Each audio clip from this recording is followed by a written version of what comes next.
time is now.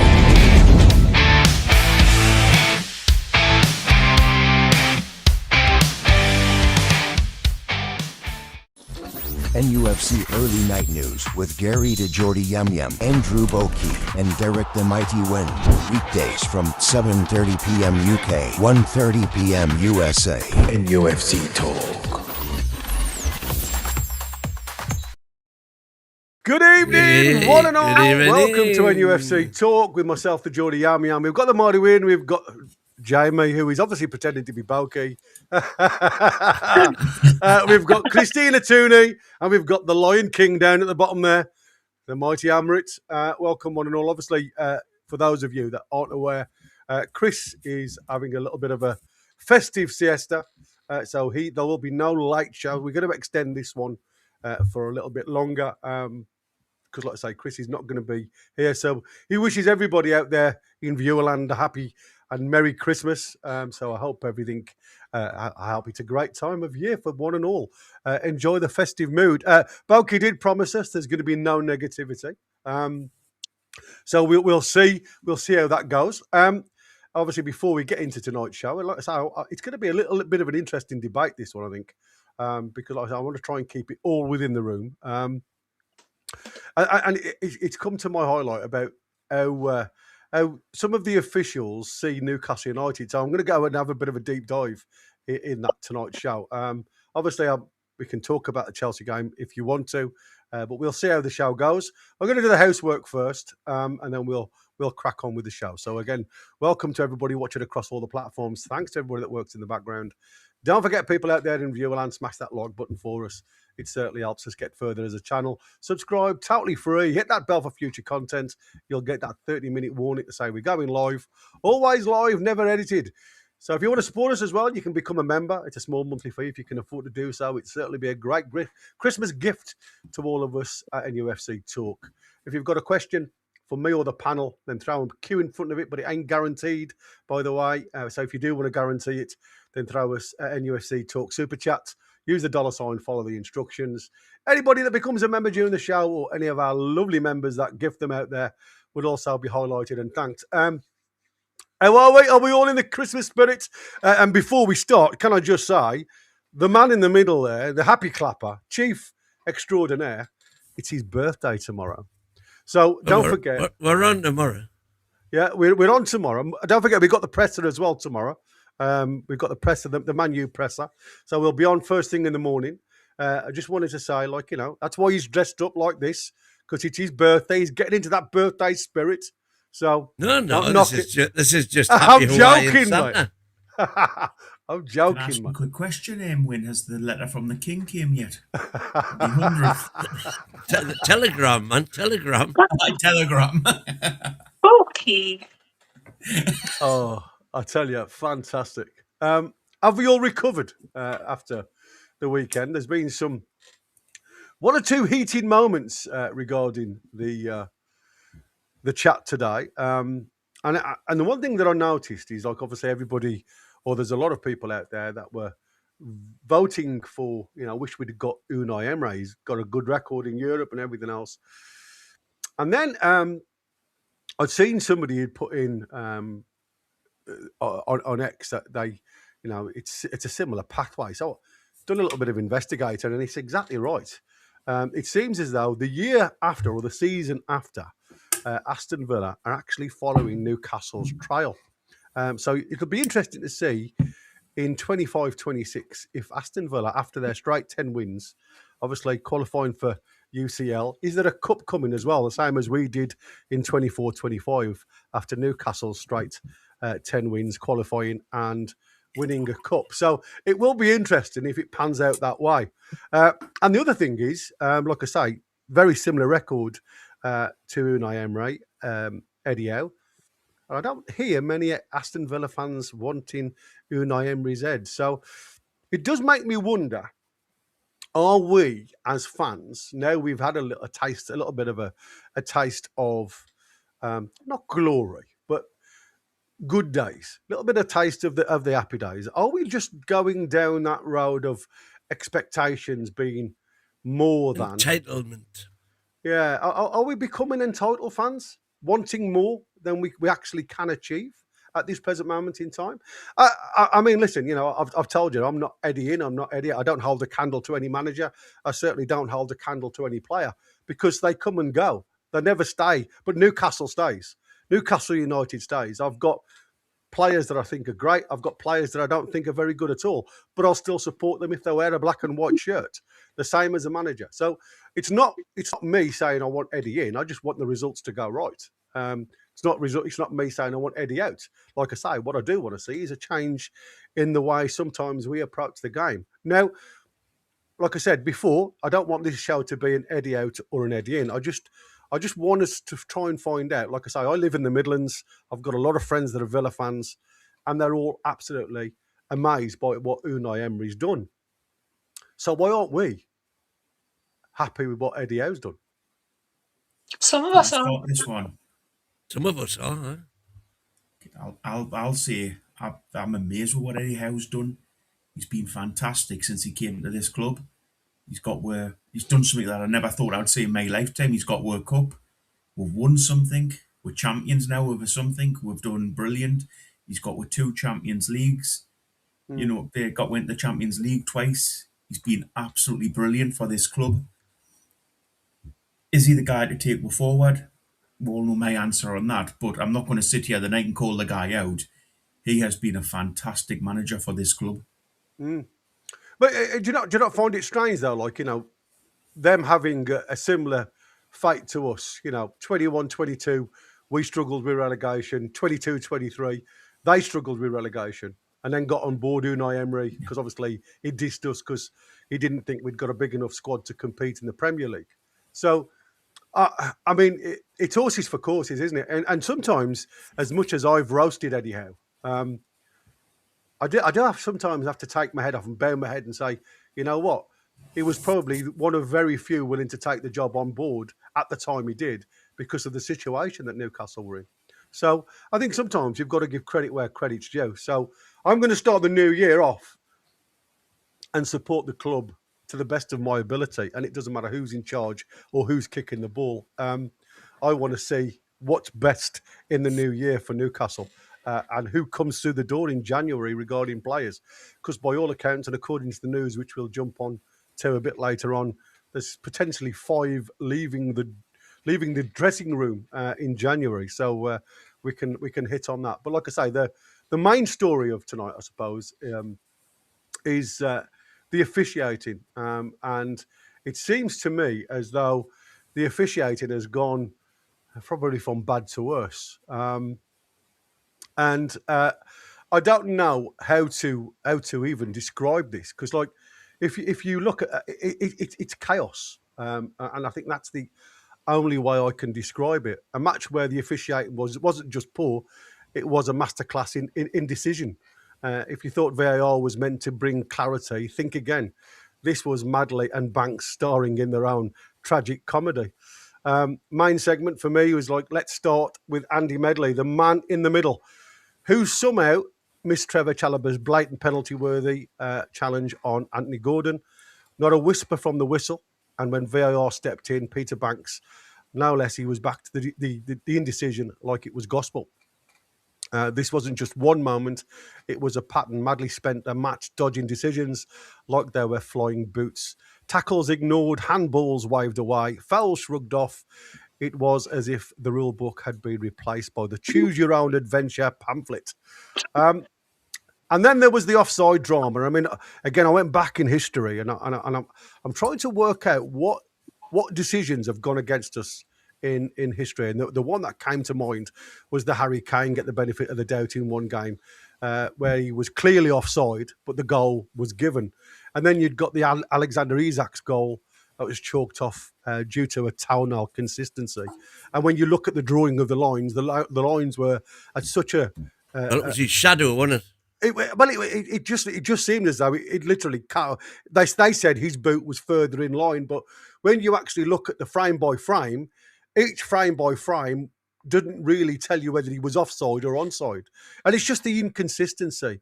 Because to me, there is no consistency in the league with PGMOL. So this isn't just about one ref in one game. It's about a system that's turned referees into spectators with whistles. A setup that rewards hesitation and punishes clarity. And all under the watchful eye of Howard Webb, who seems more interested in PR than progress. So here we are, another weekend, another VAR farce, and fans are left wondering, is this the best the FA can offer? Because if indecision is the new standard, we're all playing the losing game. So that's my opening line to you guys. Again, I've gone over that game. Again, I was talking to you guys in the green room. I've gone over that game with a fine-tooth comb. And when you're commentating, you miss so much of the game, and you do go ahead. And I was saying to Chris, I've seen the Chalobah challenge given, and I've seen it not given. As you said before, Christina, some of the decision making, it was shoulder to shoulder.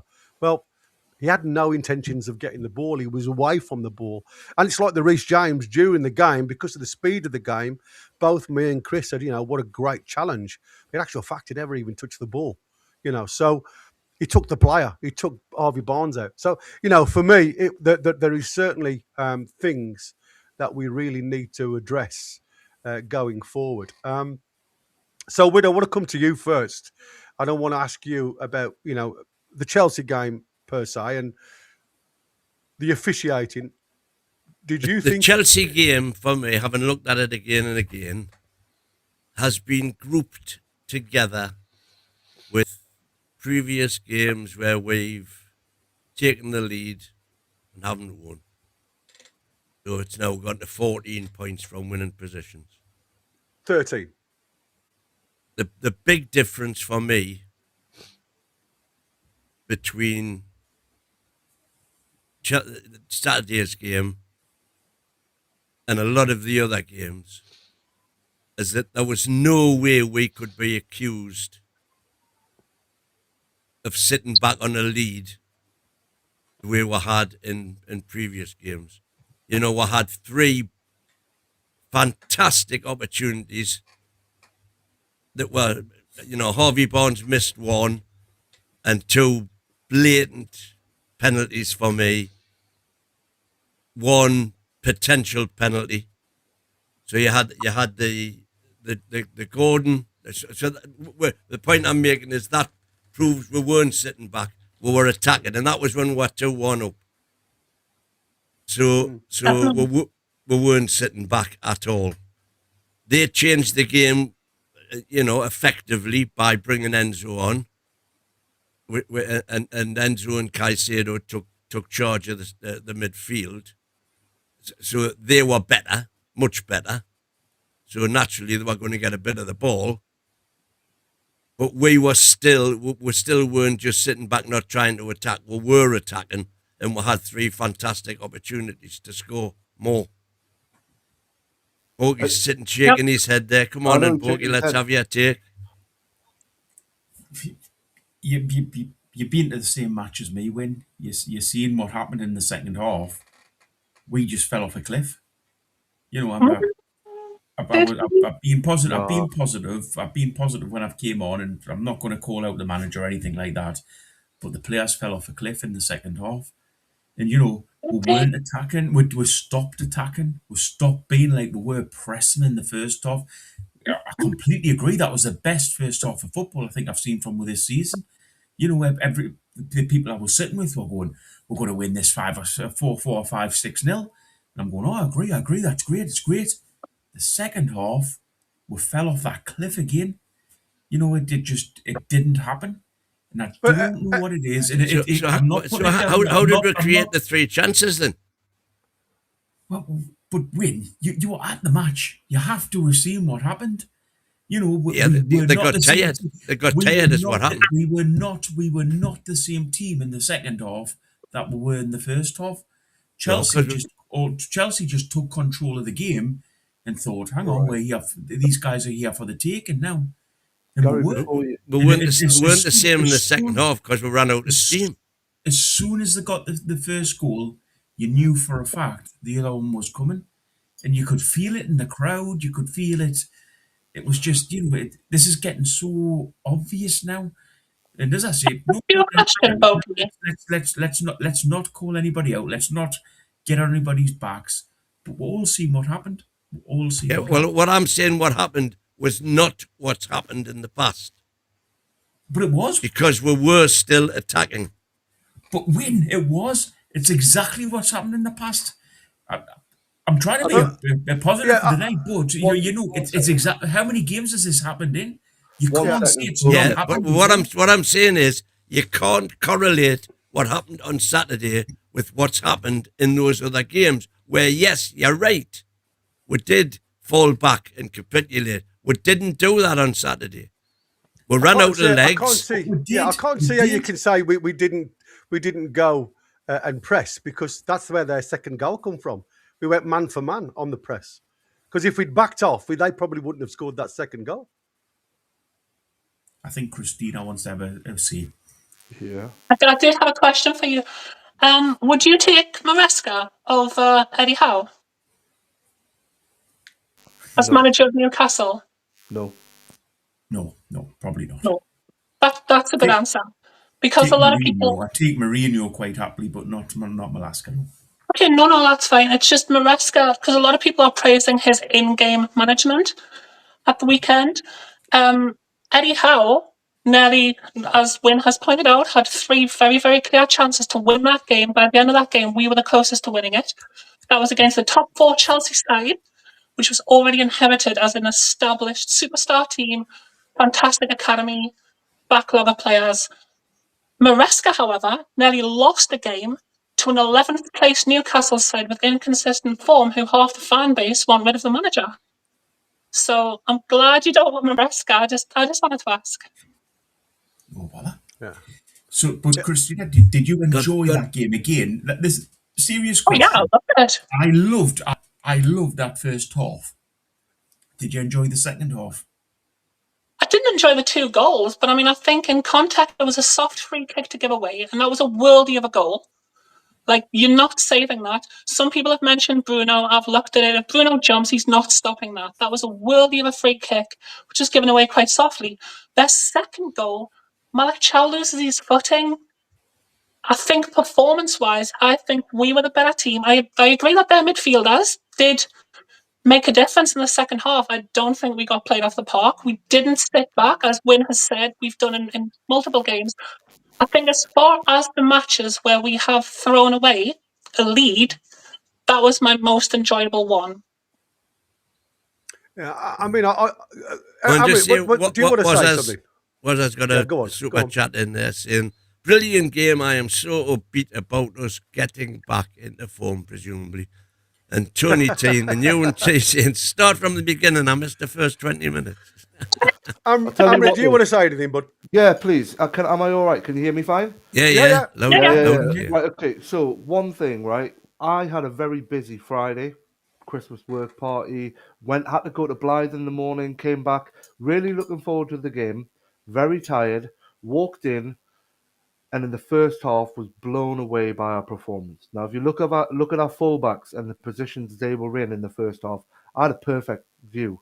Luckily, I was just sat a little bit above where Eddie was, and the buzz that we all had at halftime was amazing. I mean, we loved it. Yes, we conceded a goal. It was a brilliant free kick, and yes, we kept pushing. But the performance in itself was an advert for the Premier League. An advert, right? Let's be honest. It is exactly what I wanted to have to happen after the Mackham game. What I wanted to happen was for us to pick it up again, get a win. On Wednesday was not an easy game, and then get a result on the Saturday. Now Eddie said he's done that for me, and we're not talking about him out or in as he wanted Gary. Not a problem, but I think people need to remember what Eddie's done for the team itself and the football that we're playing now.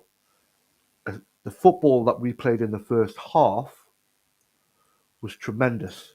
It was like I looked at Colin sitting next to me. I just went, "Wow, this is amazing." And he went, "Yeah, it's great." So you can't, but you can't. I know you've got negativity towards the result, but you can't knock the performance. And on another day, those penalties would have been given. Now, let's talk going back to the actual side of the refereeing. We've had a number of people say to me that referee shouldn't be refereeing another Premier League game again after that time. Now, I'm not sure about that. If, for example, Chelsea were to go to Villa, I think Chelsea are going to Villa this weekend, aren't they? And they get a similar foul in the box, all of their fans would be calling that referee. Yeah, so that 100%. yeah, 100%. He had no intention of anything else but taking out the player, and that should have been a penalty, and we should have won the game. Now, unfortunately, there's a lot of shouldas this season. But if we look at it a bit, like we have performed better, and that you've got to give to Eddie Howe. You've got to give him that and say, well done. Well done for not having someone being able to play right back. Well done for putting Lewis Miley in there. Well done for doing a few other little bits and bobs. Maybe not so well done on a couple of the substitutions, fair enough, but whatever. We're here now. We're playing better. And my final point is, everyone going, Eddie's not the one to take us to Premier League glory. And I've been known to say this in the past. But Mourinho had to start somewhere. Pep had to start somewhere. Right?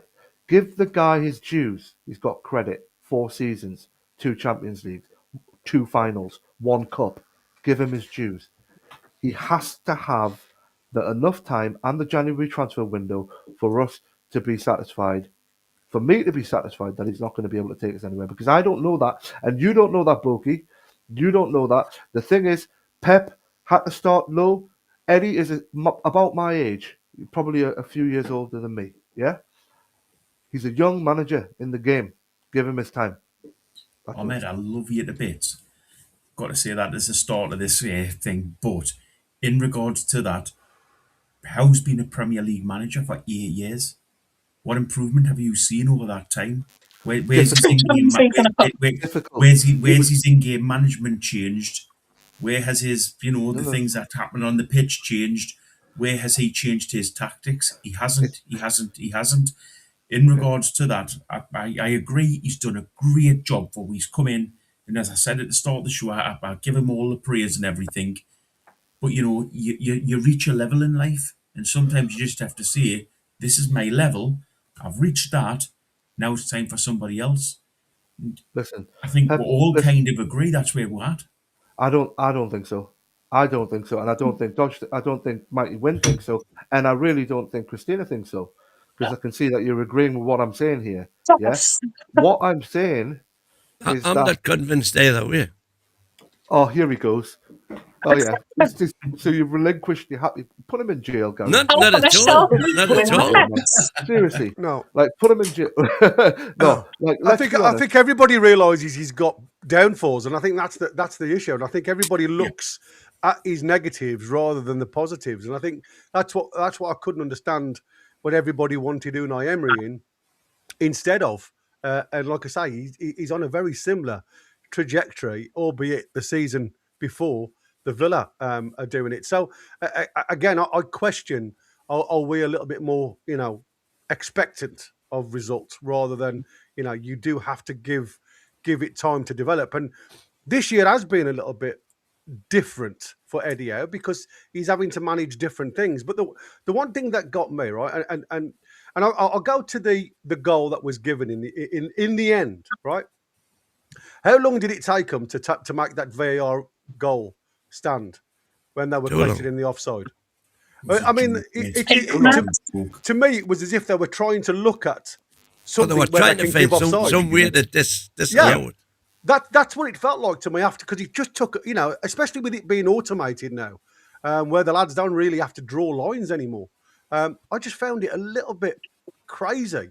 And it's becoming substandard refereeing. And, for me, again, I've worked out, it's took me an absolute age today to go through all the bits and pieces. And I know there's people in the chat that are saying, stop moaning, crying over these penalties given or not.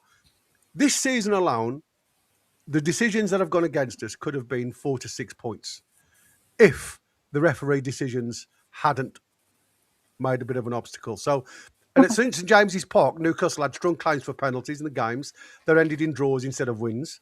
Away from home, similar contact incidents were given to opponents. What striking is the threshold? It seems as though Newcastle need to be blatant, almost violent to get a decision, while other clubs are awarded penalties for marginal technical contact. And the reasons why I say that is because if you looked at the foul that was on one of our players, and I can't think of who it was now. I'm hoping I've got it down somewhere. It's where he put his studs up against our player. Garnacho. Was it Garnacho? It was Garnacho. Garnacho, Yeah, right. you're right.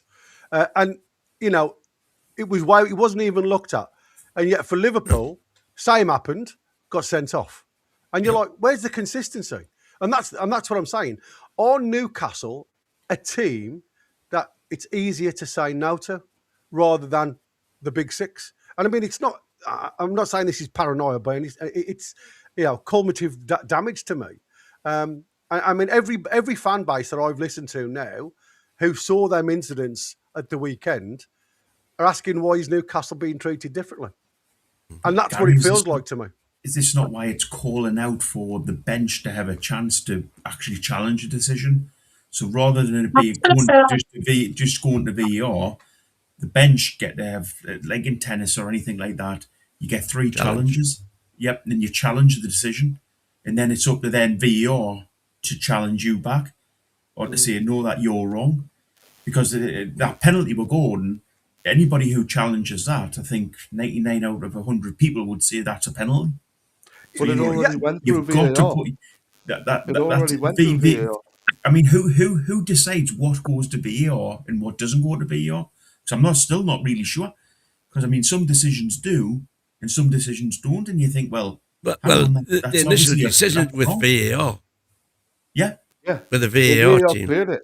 Just get a couple of super chats from Warren here. Gary, should we have had one on each boat for the free kick? Well, I think the answer to that is no, because if you put men back like that, then they can put men in front of the wall. I mean, it's the old-fashioned way of doing it, and yes, you can. But like Wins just said, you do then engulf the 6-yard box of bodies, and it does literally block out anything. But there's still a chance of getting rid of it. I just think there was 2 rungs there, if you like. I think obviously you got Bruno that didn't jump. He's again for me probably too small to be in the wall. If I wanted somebody in the wall, I'd want another big lad, maybe Miley, to be in there. To be that blocker. And the other thing, I think, because of the way he'd set the wall up, Ramsdale had probably stepped one step more than he needed to his left. And that is just the way he set. And listen, we can look at all those negatives and say, what if he'd have jumped? What if Ramsdale hadn't stepped to the left? You cannot take away what a good bloody free kick that was from Reece James. And that's what I'm saying. It was a quality free kick. And I'll tell you something now, most keepers, even if he probably hadn't taken that left step, he probably still have struggled to get down to that because it was such a well-taken free kick. So, like I say, I don't want to discredit Reece James for taking that free kick. I just can't, for the life of me, understand some of the decisions that went against Newcastle on the day and have been going against Newcastle in previous months and probably a couple of seasons. Go on, Buck. Just a quick question. Do we now think Ramsdale is the answer in goal? Because I must admit, I'm beginning to struggle to see that as being the case. I do think I think he's an improvement on Pope. I think not necessarily shot stop. No, we I was all going to said say he's though, an didn't we? improvement distribution, but he's definitely not an improvement shot stopping. No, but I think overall, I think he's I think there's 2 or 3 goals that potentially Pope would have saved when he's been in goal. Well, you wouldn't save that free kick though. I mean, that went in off the inside of the post. You're not saving that unless you give him a concussion. Yeah, it's a quality free kick at the end of the day, and that's what I said. I think any goalkeeper would have struggled against that. I mean, listen, we all said. Was I saying, isn't it lying the cuddly little fella? Bogey, has your seed been soon? Yeah, he travelled You travelled to India once upon a time, didn't you? Did I? I think you've got to look at it for what it is, though. If you had ginger hair, I meant would all have worries. We, we don't. When you look at the situation that we find ourselves there, when you're talking about the two keepers, at the time we all said, and Eddie Howe said, that 1 or 2% better with your feet will be better for the team per se. But we also knew that you were probably going to lose that 1 or 2% in your handling ability. And what is he, 6'2"? He's quite a small keeper in today's society when it comes to size-wise. So, you are going to miss out on that reach, if you like, that Pope gives you. But there's no doubt in my eyes what he gives you going forward, as in that progressive ball. And we saw it with the Voltemada when he pushed the ball through from the back to Voltemada, who controlled it and passed it out to Murphy, and then was able to get on the end of it in the box for the goal. I mean, these are all things that we don't see. We only see the end product, but the build-up for that, where we went backwards. And again, this is what I keep saying when people say, I don't want us going negative and going backwards. It's about keeping hold of the ball. That's what about management of the game is. It's about keeping hold of the ball. And if you can't push the ball forward, then go back and see where you can go again. And I think that was the perfect example with that goal from Voltemada. I mean, it was a great save from Sanchez, to be fair, off the first one. And it fell beautifully for Voltemada to put into the goal. But, from that point of view, that's what you get with Ramsdale. You don't get that with Pope. Pope would never have seen Voltemada coming deep for that ball through the middle. Never, ever. And if he did see him, he probably would never have reached him. It would have probably gone over the top of him. Tony T, some Newcastle fans remind me of Herbert from Family Guy. We just won a cup. We just want a cup. And to compete. We won a cup. Now I want more. Yeah. Jill Borky, merry time. Can we just say over the past few weeks, I've done more time than a grandfather clock, so if someone will get us out, it would be great. Happy New Year! Oh, I love it. Happy Christmas, everybody. But do you think this is more psychology towards referees when they see us now as no longer as the plucky underdog, but we're not quite established Big Six club yet? And if you think about it, officials are human, and subconsciously, they referee status sometimes and not the incident that's in front of them. And if you look at what's happened when the likes of Man City and Liverpool appeal, there's an expectation. But when Newcastle appeal, there's skepticism. Or skepticism. It shouldn't make a difference to the decision, though. I mean, NFL has got just as big a franchises, if not bigger, than the Premier League, and the officials can review a decision. They can make a decision based on what's actually happened on the field, and there doesn't seem to be that favoritism of like always leaning towards one team, always leaning towards the Big Six. Like, if other sports don't have this, why is it so obviously a possibility without throwing any accusations in the Premier League that does make a difference? Yeah, I mean, I can't disagree with you. It's like I said, what I'll do, I'm going to put on the ref watch now, and we'll listen to what's being said on Sky regarding this incident. I'm hoping I've got everything checked off so you guys can hear this. So here we go. From 2 goals down to draw 2-2, but there was a contentious decision at 2-1. We'll show you the incident and then hear from Eddie Howe before getting Dermot and Jay's thoughts on it. So, on 55 minutes, Newcastle were adamant they should have had a penalty when Trevor Chalobah bumped into Anthony Gordon. Neither the referee, Andy Madley, or VAR thought it was a penalty. Eddie Howe, though, said it was a blatant foul. Anywhere else on the pitch, that's a blatant free kick. When it went to VAR, and of course they check everything, I thought this is going to be overturned. It's a clear error, because that's a clearer penalty as I've seen. Oh, so yeah, Howe saying anywhere else on the pitch, that's a foul. Is he right, though? I think it's a penalty. I think if you look at it, he's aggressive. He's nowhere near the ball. He looks at the man rather than the ball. This is one you see. He doesn't look at the ball. There. I think it's a penalty. I mean, do you have the terminology there that was used to describe that challenge? No. So, like, they said they said that he was shielding the ball out. Okay. So, shielding the ball out is not like that. Obviously, Demet's played the game, and obviously I've played the game, and this is one thing that really annoys me when it comes to defenders. Shielding the ball out is when the ball is here, like that, and the forward is there, and you're shielding the ball out. You're not letting the attacker come round you. That's what shielding the ball is. That scenario there, to describe that is not shielding the ball.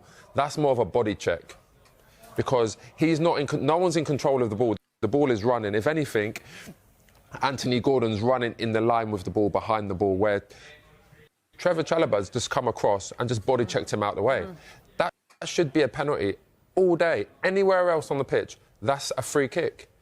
So I'm going to leave it there, because, let's say, it goes on for 8 minutes where they're discussing different things. But I think, like I say, you would have to be carrying a white stick not to be in favour with the decisions. And all of the referees, retired and still refereeing from different levels, have all said the same thing. And that's what made me get into tonight's show and start tonight's show with this. Because are we looking at Newcastle just being, like I say, the easy out boys? Because, like I say, we just a mid-table team, not vying for anything. It's not going to really, discredit them. We'll just go with the flow. I think if the rest of the panel and me will all agree, that referee was a complete prick the other day. He basically just wanted to be the centre of attention in the game. He made decisions that were ridiculous. He was doing things all over. You just think to yourself, come on, you've come into the game to run a game, not to be the centre of attention. The best referees that I think are the ones that you never see in a game. You don't think back to the referee. That game, the referee just was an absolute joke. And if the Premier League don't look at those decisions and don't look at VAR and say, hang on, why didn't you make that call? Then there's something seriously wrong with VAR, because that call should have went to VAR, and it was a clear and obvious error that Gordon was fouled. Basically, it was a complete foul. So yeah, you're absolutely right, Bogey. And whatever everyone's saying about it being a penalty, it's meant to be a penalty. Yeah. Yeah. But what is the repercussions for the VAR team and the referee? 100%. What is the repercussions? Well, half the time they get demoted, don't they, down to the Championship? So they get less money and everything else, but they don't lose careers. I don't want to see him lose his career, but really needs to be retrained. If there's something happening in any business where somebody's made that much of a balls up, they need to go and get their competency sorted. You know what I mean? And his competency's not there, or either that, as you're saying, it could all be corrupt. Yeah. For me, VAR was brought in to then, if a referee makes an error, they step in. But that's not happening now. The not stepping in. What's the point in having it unless they're willing to? You look at a decision like that, I think, as I say, 99 out of 100 people would say penalty all day long. So why aren't VAR stepping in and saying that is a clear and obvious error? Because it was. And, it could, to be fair, it is going to start costing people, not only like the clubs, but it's going to start costing managers the jobs. Yeah. Potentially, if Eddie wins that, people get back on the bandwagon and things, he's on that roll and he's moving forward. But because of that decision, potentially it costs that lad his job. Surely enough, at some point, there has to be somebody step in and just say, look, you aren't doing this right. This is how it has to be done.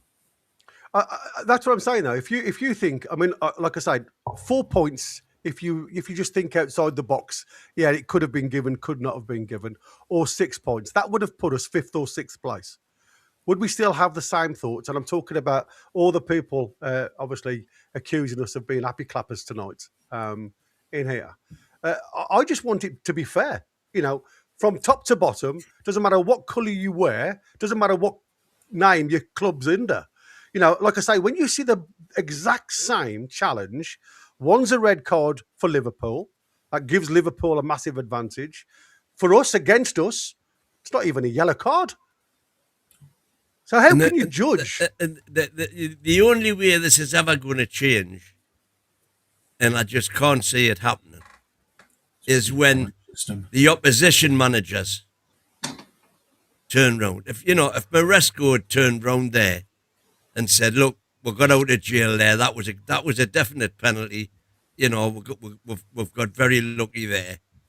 And if he admits it, then because he's still got the point, it's not gonna change anything. But until managers call their own fortuitous decisions out, and fans, by the way,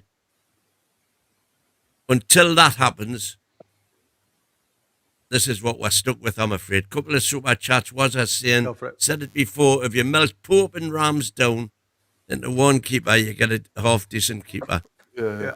And Tony Train the known see, the one against us this season, is this the first time under Howe that I don't look at every game? I think we should get someone here. Freebie. Free meat. Oh, free bogey. Oh, free bogey. Bogey, that doesn't count. Yeah. No. Count. To be fair, from Tony, that counts a lot because he would keep us in for years. No. Back on the VAR thing, though, I think because I remember when they first brought in VAR, people were worried about it slowing down the game if they reviewed too many decisions. But it was brought in to exactly stop these conversations from having to happen every week about referees' mistakes. So now I think they've either got to go all in on it, review decisions, take that time, because it's delaying the game anyway. I mean, it took them 10 minutes to decide that Nick Voldemar was onside. He was onside by a country mile. That's what I couldn't understand. You could see it from where we were. But Christina, that's exactly the point. Why did it take so long for that decision, yet they can't take 2 minutes to look for a bloody penalty? That's blatant as hell. So you've got a blatant decision where he was onside and it took them 5 minutes to make the call. You had a blatant decision where a penalty should have been given. They didn't even look at it. That's exactly. And maybe that thing that you said earlier on about managers being able to challenge decisions, maybe that is the next step for VAR, because they've got to do something. You can't take that long trying to find a reason to not give Newcastle a goal and then see a possible penalty and just be like, that's fine. I quite like boxing. Let him just box him in the face there. Like, you can't have it both ways. You're either going all in to look for the right decision, or you don't spend 10 minutes trying to deny teams a goal. Like, you can't have both of them the way that VAR have it at the moment. You're right. And I think there needs to be retrospective penalties for like, this is radical, but if you can imagine where there's a clear-cut penalty that's going to decide the game, is there a way of crediting that goal? No. I know there isn't, but like, it felt like if there's two clear-cut penalties, like we were unlucky, like we were totally unlucky. So if there was two clear-cut penalty decisions, is there a way of changing the result after the game? There isn't, but it feels like there should be. I think that's a bit too far, Ahmed. A bit like too far, just too I was far. say, hold on. They can't get the bloody basics of football right. Never mind retrospective. I know. But there's a happy medium, though. It Like, just feels that bad, doesn't it, though, Christina? It feels that bad that we performed that well and didn't take away all the cake, which we should have done. We've had this discussion before. Could you imagine the passion and the way crowds will get built up and all that? If the managers did have a button, they sort of whack the button and they go VR. All of a sudden just comes across VR decision, referee to check screen sort of thing or something like that. But they've already done it, Brokey. They've already done it, so they're going to say we stand by our original decision. Well, they've already checked it. All right, no, that was a shoulder barge. It was. But hang on, if he watched that back, he's got to give a penalty. Sure, But he was meant to have watched it back anyway. That's the whole point of VAR. They're meant to have watched it back in different angles. But I'm saying, if it's the guy on the pitch who's managing the game, and it comes down to him to make the call. If he goes and looks at that and doesn't give it, then he gets banned for 4 games or 5 games for me. You turn around and say, you've made a massive error in that game. We'll give you the chance to correct yourself. You haven't done it. So in which case you get banned for game. The referee gets banned for games. There's a massive and referees should be made after the game, made to come out and explain the decisions. They get paid a lot of money. They get paid a lot of money to do what they do. Get them to come out and then, just explain to the fans, this is why I made this decision. This was it. The managers have to do it. The Premier League make them do it. They make some players come out and do it. Make the referees come out and do it. Make them come out and say, I've said that for years. In this game. Yep. Whoever, since VAR came in, I've been advocating for whoever it is that makes that final decision, whether it's the kid in the VAR or the referee, should have to face the cameras immediately after the game and justify the decision. Yeah. Explain why they made the decision they made. And they would say exactly what they said. If it's blatant nonsense, then that they face the wrath. But that's exactly what they said anyway at VAR, which was it was a shoulder to shoulder coming together. That was that. No penalty. So that's what he would say. He would say in front of the cameras. He would say exactly the same thing. Put the film in front of them and say, "You're watching the same thing as me. Do you really think that's shoulder to shoulder? Do you really think that's what you're talking about?" Also, another thing, define the rules a lot more specifically. Like, how they've kept tweaking the offside rule, and it hasn't made a difference, but they've continued to tweak it year on year on year. Right? Why not give an actual definition of where it stops being a shoulder-to-shoulder challenge? Because surely having your foot across the player's leg and coming running into them, that's not shoulder-to-shoulder. Shoulder-to-shoulder should be 2 people running in tandem, equal force. You can lean in a bit. But running full in and shoulder barging somebody, that's not... Surely there has to be a distinction somewhere where you can literally say, by the letter of the law, this is wrong. You're 100% right, Christian. What happens if a player's standing 10 yards from you and you think to yourself, he's going to get to this ball with a header, I'll just dive across and shoulder barge him because I'll get away with it because it's shoulder to shoulder. You know what I mean? There's got to be a definition of... Anthony Gordon ended up getting charged for his feet. We had the opportunity to have VAR decision on the screen because I had it on my other screen, and it came up at the bottom of the screen. The conclusion in their words were it was a coming together shoulder to shoulder. That's what was said by VAR. I don't know what was mentioned on Ref Watch because it was nothing like them saying what they said, where he was seeing the ball out and jockeying the player. And it's not a great picture because it's one literally I took as a still. This is the one with Reece James and Harvey Barnes. And like I say, he doesn't get to the ball at all. And this is another one where the leg comes across the knees, if you like, of Harvey Barnes, which brings him to ground. But again, because there's only contact with Harvey Barnes' leg coming underneath his Reece James' outstretched leg that makes contact with the ball. The referee didn't even acknowledge this apart from giving the corner. And obviously then VAR didn't even look at it. And again, if you look at it and look at it and look at it, I don't know. I have no idea. And if I show you the next one, which is here, look, this is where Harvey Barnes has now gone over his leg. Again, still no contact with the ball. And then they say it's his knee here when he goes down onto the ball that actually takes the ball out of play. And again, Harry, it's not conclusive. Can I ask you a quick question? Yeah. Who makes the decision what goes to VAR and what doesn't? Well, Is VAR themselves. No. So what happens usually is the referee makes the decision on field, and what VAR do then is that there's nobody tell them to take it to VAR. VAR will do a double check on it to make sure that there's no clear and obvious error. And the problem is, as you've heard from Howard Webb... Except in the case of goals and red cards and penalties. And red cards, yeah, exactly. As you've heard from Howard Webb, what they've tried to do now, instead of stopping and slowing the game down, because that was everybody's criticism of the PGMOL, is to literally go with what the on-field decision is more times than changing the rule, unless it's a clear and obvious error. And like I said, that to me is questionable. On that point, why would that goal that we scored with Altamora, where it was bloody obviously was onside? Yeah. There was why did it take them so long to make that decision?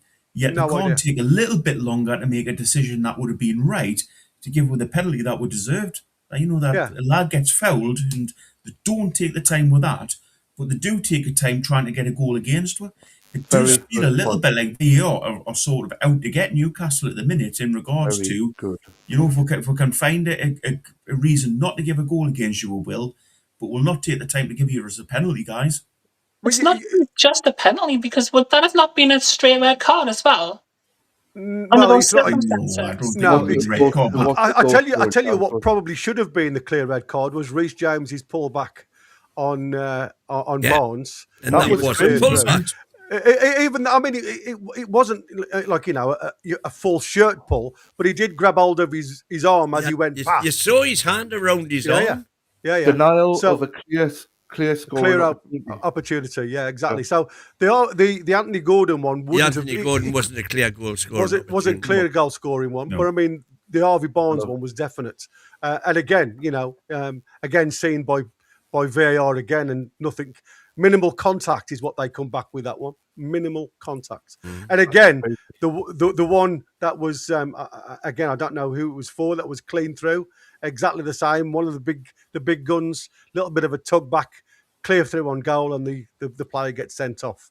But it was against the big six side. So who monitors it? VAR? Is it the same? The referee panel as well. That's the same as for the referee. PGMOL. So Howard Webb obviously gets involved with all those decisions, right? And he obviously gets. But for me, this is what I keep saying, and we talk about corruption and things like that, and I don't like using the word corruption unless there's evidence to prove so. But when we've seen that what happens with the likes of the Man City, where they got the the nod for being naughty, but because you weren't that naughty, we'll let this one go as long as nobody else uses it in the league. PGMOL are subsidised by the Premier League, and for me, the only way you can be critical and make a decision to say that there's no added smoke in the fire is if they were an independent unit. And because they are linked with the Premier League through their sponsorship and everything else, then you still don't know how much milk is being poured into the coffee from the Premier League to try and support the big teams. I'm just saying that. I'm not saying there's any context. No, but I agree with you, Gary. In regards to that, though, with VAR and the obviously VAR officials are the same as the referees, basically. So they're in the same team. Do you not think that the best thing they could do is separate the two? So you have the officials on the pitch who are managing the game, and then the VAR, but they're not linked at all, so they don't have anything to do with each other. Well, again, one of the things that I've proposed for donkey's years now is that the best VAR. But the best retired referees should do VAR. The reason they've retired is because they can't physically keep up with play, but that doesn't stop them using their eyes and their experience to see what's going on the pitch. But what I'm saying, Win, is make them independent to the actual referees on the pitch. So the referees on the pitch make their decision, but VAR are a completely different unit. They're not linked because, on my understanding, VAR and the referees are all part of one team. Well, they're all part of PGMOL, Exactly. So make them separate and say, look, you guys manage the game. These guys come in and challenge you. If you've got a good reason why this shouldn't happen, then that's fine. But listen to what these independent guys are telling you. So would it still be the referee who gets the final say, though? Because otherwise you would have to install the VAR guys at both. No, it's always got to be the referee who manages the game, end of the game. At the end of the day, that's there's no argument with that. But what I'm saying is make VAR separate to the referee. So they can come in and step in and, you know, like they said a decision at the weekend, they come in and say, watch this back, basically. That's a good Let's idea. have a quick look at some super chats before they get well out of date. Let's do it. Choppy says, for the panel and commentators, would anyone offer Howe a new contract at the end of the season? Yes. Yes. Yeah, if I was Southampton's owner, definitely. I would just say, let's see what happens at the end of the That was season. just a yes from Boki. I didn't hear the rest of that, so Boki said yes. I did. If it was a Southampton, This is yes. If I was Southampton manager. Well, Captain Bruno saying, agree, Christina. Agree, Christina. We played well in the second half, just not as intense, and of course, conceding 2 goals is going to make it feel worse. it feels like a loss, doesn't it? Alan McMurdy, we feel a bit off, and Chelsea improved. Didn't fall off a cliff, Borky. Could have won it. Should have won it. Should have. Yeah. Would have won it. And in-game management was rubbish. Bruno G should have come off. Is he blind? How got everything else right other than not taking Bruno off? I'll have a pint of whatever he's had. And Niall Powell, first off, was amazing. The qualms on, even though there was qualms on team selection, second half at 2-1, sub should have been made 10 minutes earlier. Baltimore was dead on his feet after 60 minutes. Murphy was atrocious, and Gordon should have stayed on. Yeah. I do think the one thing that would help Howe and the rest of the team out massively is if they stop making these 3 substitutions, because at the minute... Simultaneously. What he's doing, I mean, I can understand what he's trying to do and trying to achieve and keep the press there, but 3 players coming in to try and get match warm and match mindset takes a hell of a long time, and it does have put a lot of pressure on the other players around you. Yeah, you've got fresh legs, but you've still got to get mentally prepared for that game. And I think, as you quite rightly said, I'd have brought Barnes on to get warmed up, but left Gordon on the other side. I'd have put Barnes on the right-hand side as my first one, Wisser on for Voltemada, because I think Voltemada had one of his last legs, to be fair, and left it at that. Get Barnes up to speed, and that's when you bring Anthony Gordon off, maybe in the 75th, 80th minute or something like that, just to give a little bit more of an impetus. And it's really strange. And I know everybody keeps... I mean, I got slighted the other day in the post-match stuff, saying that, I haven't got, badges, how have I played and all that. You don't have to be a professional footballer to see what's going wrong at times. It's just common sense.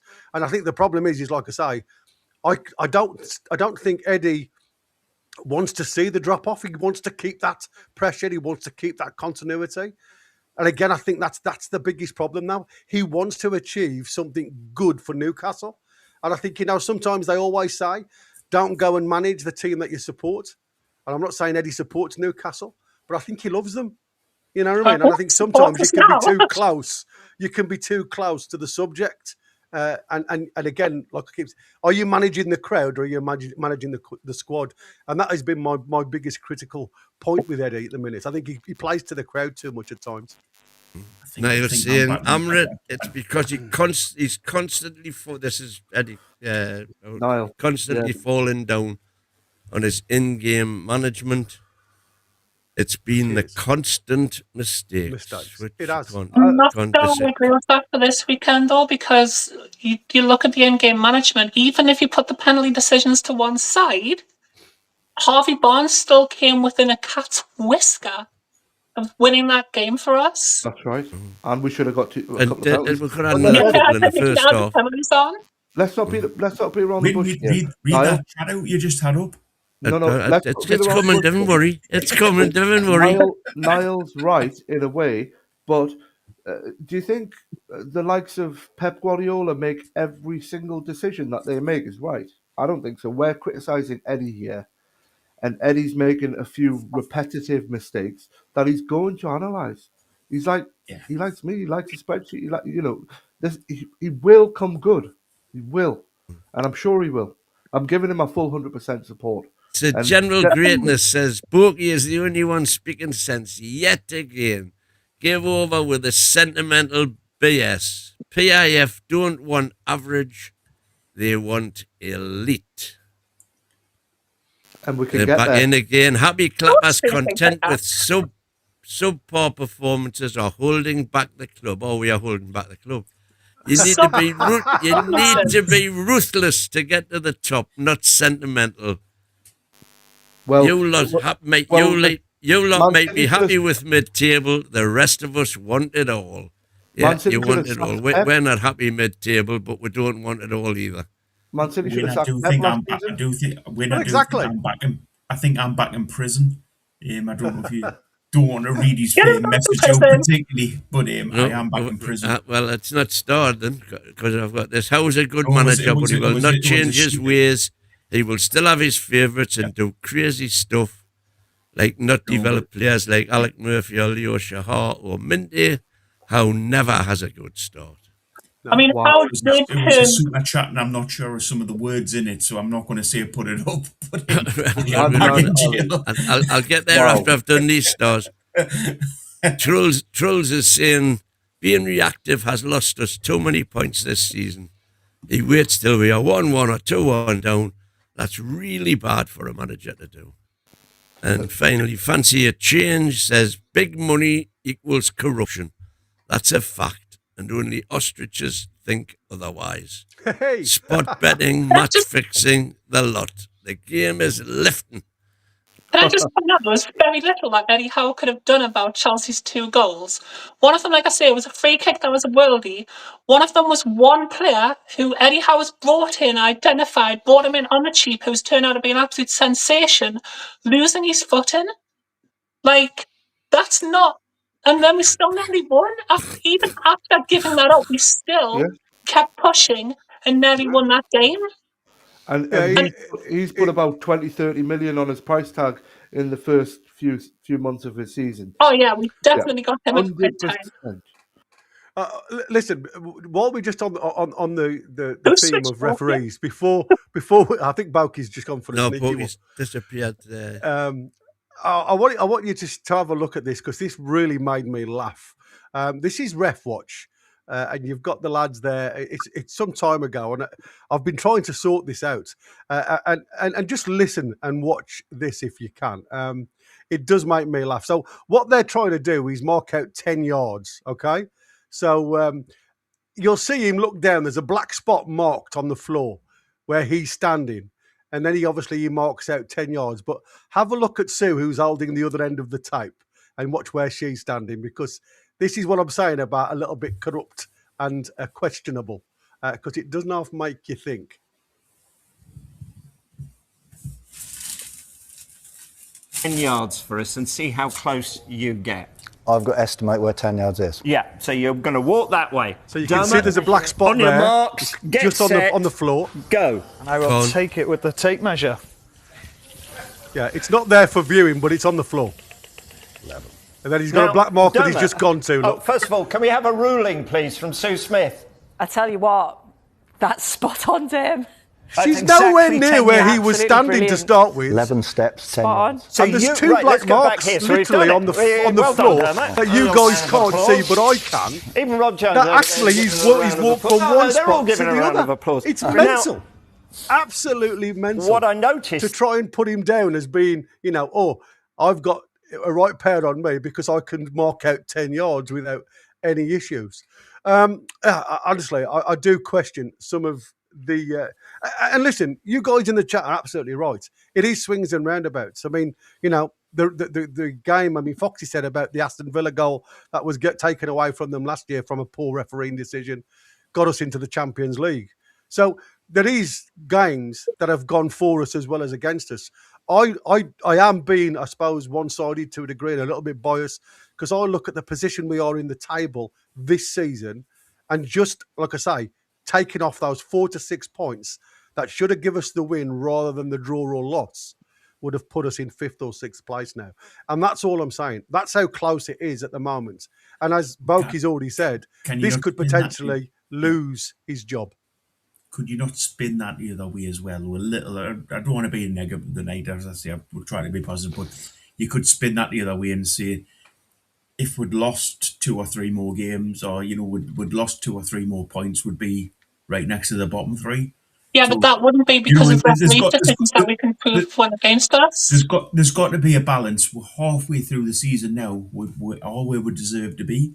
You know, things go for you, things go against you, but at this point, we are where we should be, and it's disappointing for all. You know, it's not nice, but No, here you go, Boogie. You say, I agree with you there, which is why after 38 games, you are where you deserve to be. 100%. And that's irrespective of one decision that Man United 100%. got over Aston Villa.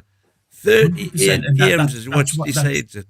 That's why we deserve to be in Champions League football for the 2 seasons that we've been in. That's why we deserve to win the cup that we won. Yeah. You know, you've got to give people. It's got nothing you to know, do you with can't that just, one decision that some of that team got. You can't just Who do you base give your credit for that season then, or base Boogie? Who do you give credit for that? Eddie Howe, 100%. Okay, I said that at the start of the show. That's what I said. I came out and said, I give Eddie Howe 100% credit for where he's got with two. My only concern is, and only problem is, I don't think he can take it any further. Well, do you forget And about the that's issue that he had to navigate? Did you forget about all the? No, but he said he gives him credit for that, but he thinks he's taken us as far as he can. I think we've got to a point where we're too big for Eddie Howe now, which is horrible because you don't want to say that about the guy. Wrong. Eddie Howe had a terrible summer because of one individual, and what is called karma is being delivered. But that's one individual, Andy Howe or Eddie Howe or Mitchell or all Alexander Isak. The whole team was based on that.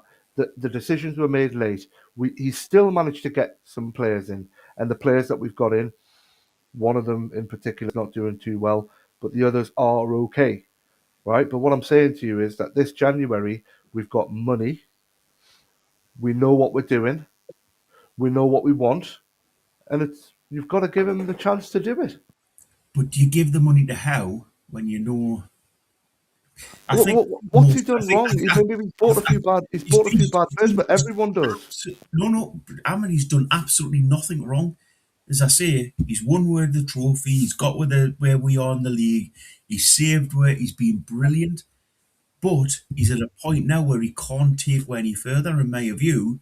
And you know, you're saying give him money. Why give him money? Why not get somebody else in who can take with that next level? And give that. Presumably though, they're not giving him the money now. They're giving Ross Wilson the money. I was going to say. Hopefully that's the case, and then it makes no difference because Ross Wilson will make the choice on what players come in, and we've got then a football philosophy as a club, and we'll get players that work towards that philosophy. It doesn't matter really who the manager is; their job's just then to coach and to get one to that level. You know what? I agree with some of the points that you're saying, but I'll tell you right now, if we lose Eddie Howe and Pep Guardiola leaves, Man City's bringing in Eddie Howe, and I'll tell you another thing, he'll win the league with them.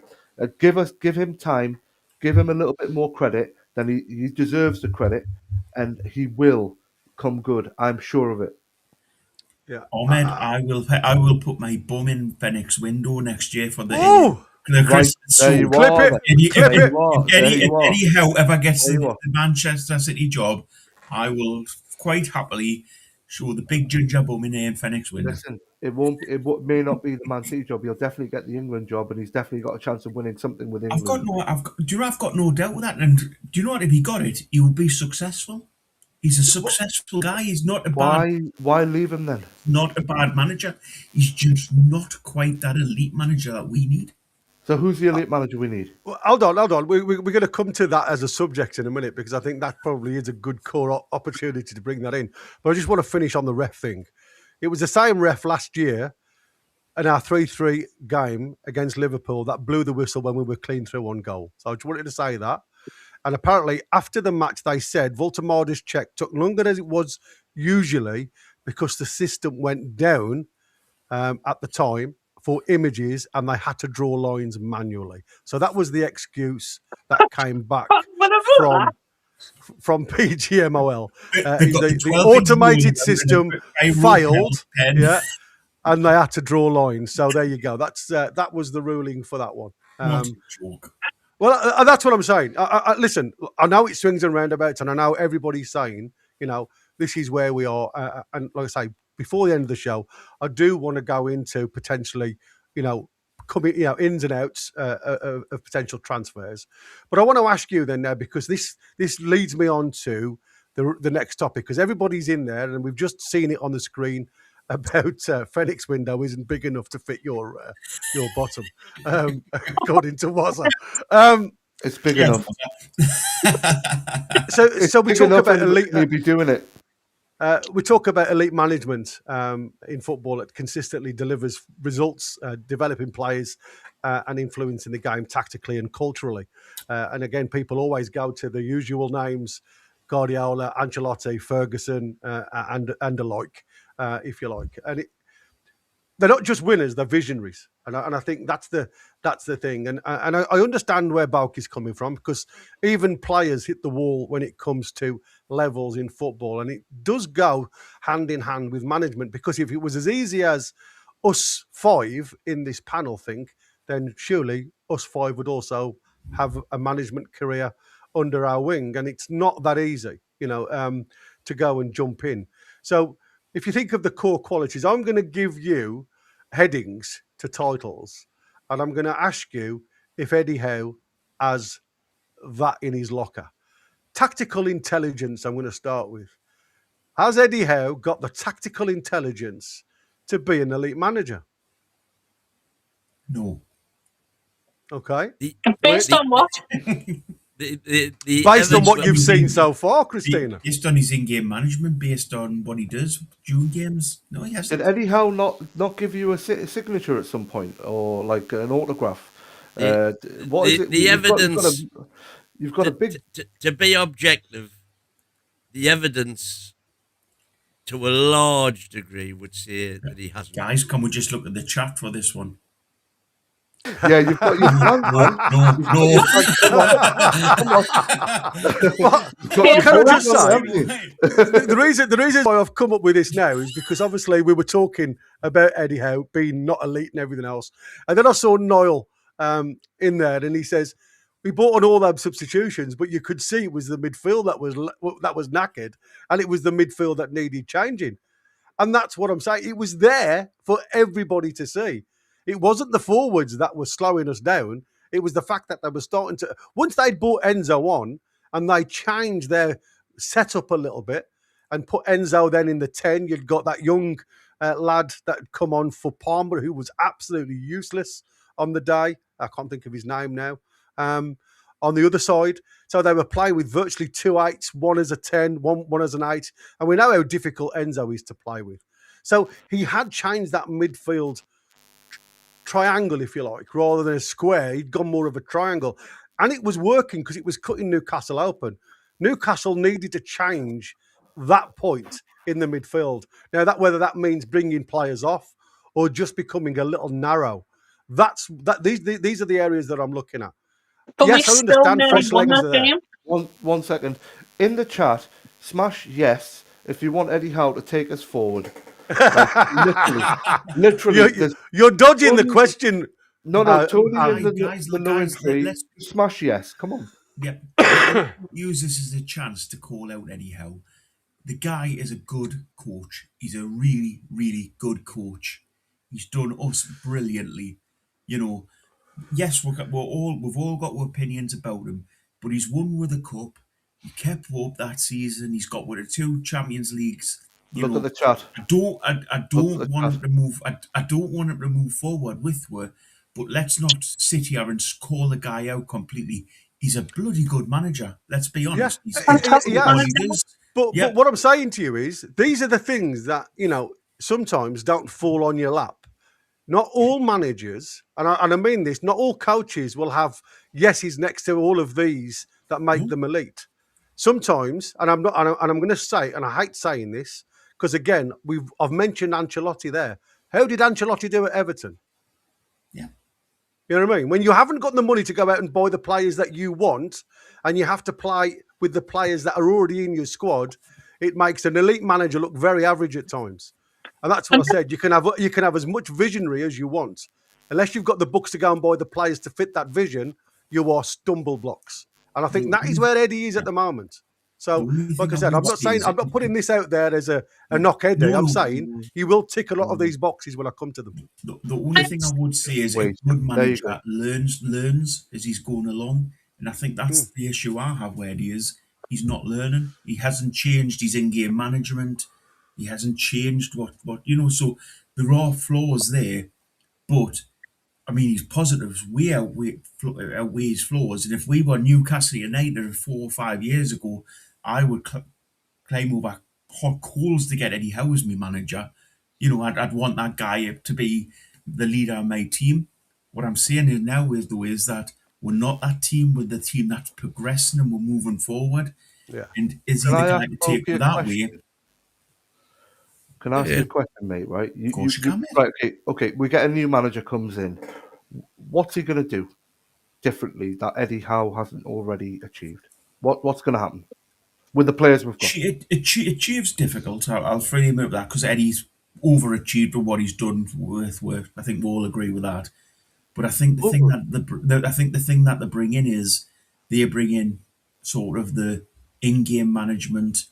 They bring in not listening to everybody around them, making their own decisions. I think that's a big part of Eddie's problem is, especially with injuries and things, he listens to what other people are saying instead of just letting himself thinking, this player isn't fit, let's not have him even on the bench. And I think youth development's a massive thing. I think a new manager that comes in has to be one that's willing to develop the players that we've got coming up through the youth as well. And they might not be good enough. And he's not doing that at the minute, is he not? I don't think he's doing any. If you can explain to me how he's doing any of them things, I'll be great to listen to because I don't see that from his side of management whatsoever.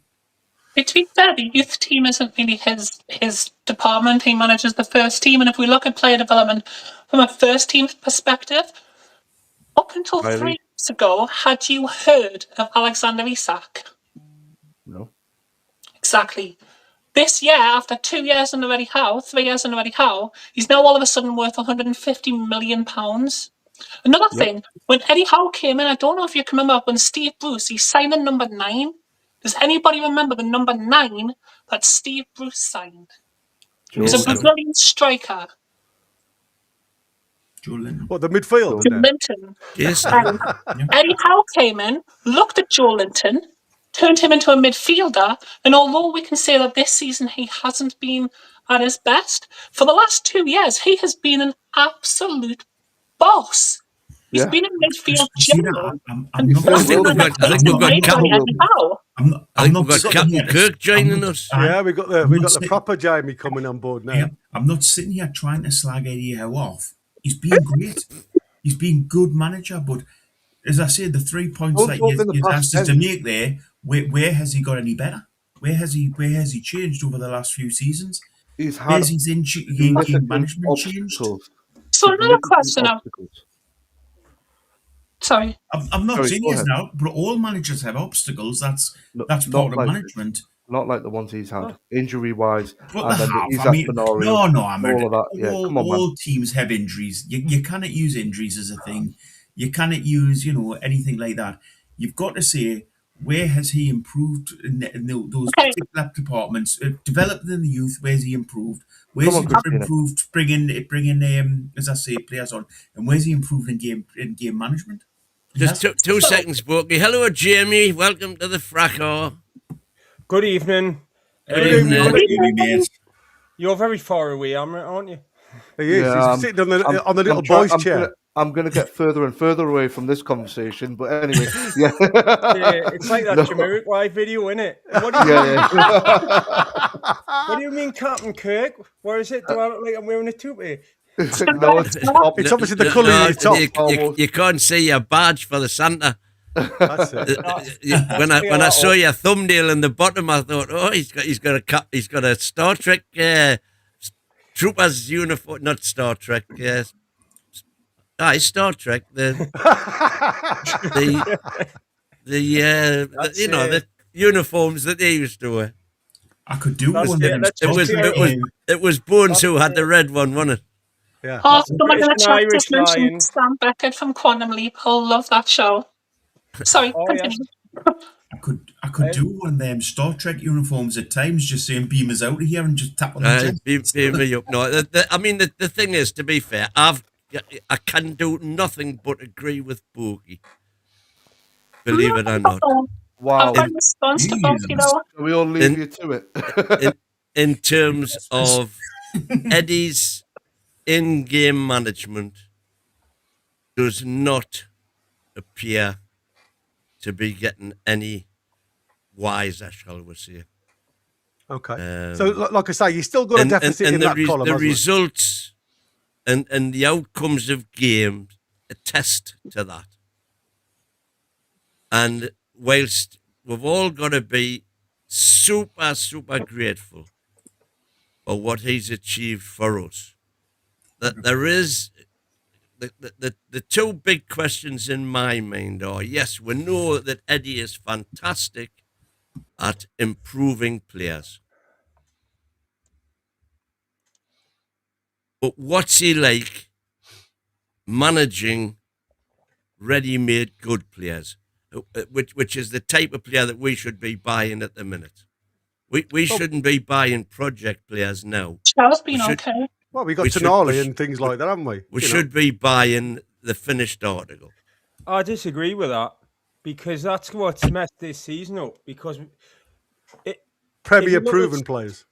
Yeah, if you look at the game at the weekend, the man who scored the equaliser was a player we've been chasing for 2 years. Yeah. And what everyone needs to understand that is if Eddie Howe goes and the next man comes in, you're not going to be able to sign João Pedro because Chelsea can give him more money. You're not going to be able to sign Benjamin Sesko because Man United can give him more money. He'll get a ticket Liverpool, James Trafford, Man City. They will not come here. And I was talking about this on my programme last night, and people were saying in the chat, João Pedro wanted to play in London. That's complete fantasy because it's his agent who cracks the deal. Those clubs Chelsea's making £700 million more than us over a 3-year basis. They've got 700 million more to spend. They can give people 250 and 300 grand a week. We cannot buy those players. We need to buy players at 40 million like Livermore and Hall and bring them up a little bit, and players who will accept 150 grand a week. And the summer, I think, was a harsh lesson that we haven't moved on from there, and we'll not move on from there until we get our commercial income up to something like those 6 clubs. So I don't think that's why we've got Alanga not working out and stuff, because there were third choices. First choices was Mbeumo on the right, Ekitike and João Pedro up front, Mark Gay at the back, and James Trafford in goal. So what you need to do is the exact opposite of what you said there, Derek. You need to realise the reality of it. We are not an elite club. We're next level down, and buy the players who we can get, who we can mould, and who we can bring on. And if Eddie Howe goes, you need a manager who's willing to do that, because he ain't getting a team bankroll for him when he comes in. But Jamie, why aren't we? It's a big. What I agree, we're not a completely elite club yet. We're getting up there, but why aren't we doing the things that we need to do to be able to spend that money on wages? So why aren't we but hold on, stadium? What evidence is out there to say that we are an elite club? I didn't say we were. I says we're getting up there. We're trying to get up there. So what I'm saying is, why don't we go out there and we sell the stadium names rights? We've got the training ground sponsored. We've got the training ground sponsors of the shirts. Why aren't we doing things like that? It's easy money that we could because we use to haven't spend had on a director of football for 2 years. But whose fault is that? We're a big club with PIF. Why haven't they done that? Why haven't they just said, we can get this money into this club? Why aren't we doing it and spending it on the bloody players' wages that we need to get in? Why haven't we got a decision on the ground? Because that's a cash cow. That's a silver bullet. 100%, mate. I think that's going to be further down the line. But I just want to pick up on the first point that Jamie put on there when he said, it's got nothing to do with coming to Newcastle or staying in London. That's what his agents said, that he prefers to stay in London because of his family. He's actually on 125,000 at Chelsea. We could have afforded that. We're paying triple that. Well, not triple that, but we're paying nearly double that for some of our players. So it's got nothing to do with money, Jamie. I think at the end of the day, you are going to be swayed by where you want to lay your hat, and I think you're right though. We aren't going to be the club that goes and pulls players in of that ilk because they know they can get a lot more money if they stay at the right clubs in the future. But I mean, what you will get is players on that next level down. And like I said, everybody seems to be either on the Voltemade bandwagon or off the Voltemade bandwagon. And for me, he's done incredibly well for what he's had to carry so far this season at Newcastle, solely being the only striker we seem to have had going forward. So, whether you say he's a 9 or whether you say he's a 10 or I say he's a hybrid, it makes no difference. I think he's done extremely well. But we knew on the 11th hour that he wasn't Eddie Howe's first choice because of the amount he was going for and the different style of player that he was actually going for before he reached the decision on Voltemade. And that's what I said. Are we now seeing the 11th hour signings now, some not coming to fruition, even though Elanga was in that little black book from 22, the one that he wanted to sign back then. These are players that I couldn't understand. Why keep going? It's like the Trafford deal. He still wanted Trafford 3 years on. Why? There's other players out there that you can go and throw your hat at. It's ironic with Elanga. Couple of super chats quickly, Jamie. Sorry. Was that Eddie's done more than Alex Ferguson did in 4 years? Very good point. And very good. Actually, Jerry, totally correct. We can't, Boogie. But I with think Elanga, I could say the sky's blue in name was. I would disagree with this. I've got no chance there. Technically speaking, the sky is not blue. The sky looking blue is a reflection of light. Off the water. Oh, I get it. I wasn't expecting If this we argument. disagree with you for saying that, you would actually be correct.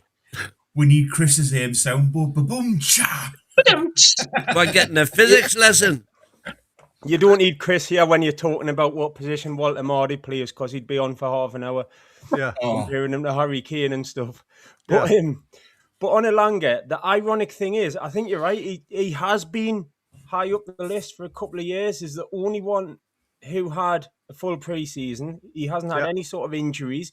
Didn't have to adapt to the Premier League. And he hasn't worked and he costs a lot of money. Blew a couple of chances on Saturday and probably... Ramsey's the other one that people are getting up about. He's starting to get a bit of a chance now. And realistically, for me, it goes on how things work over the coming weeks with Voltemade, Wissa and Ramsey in the team.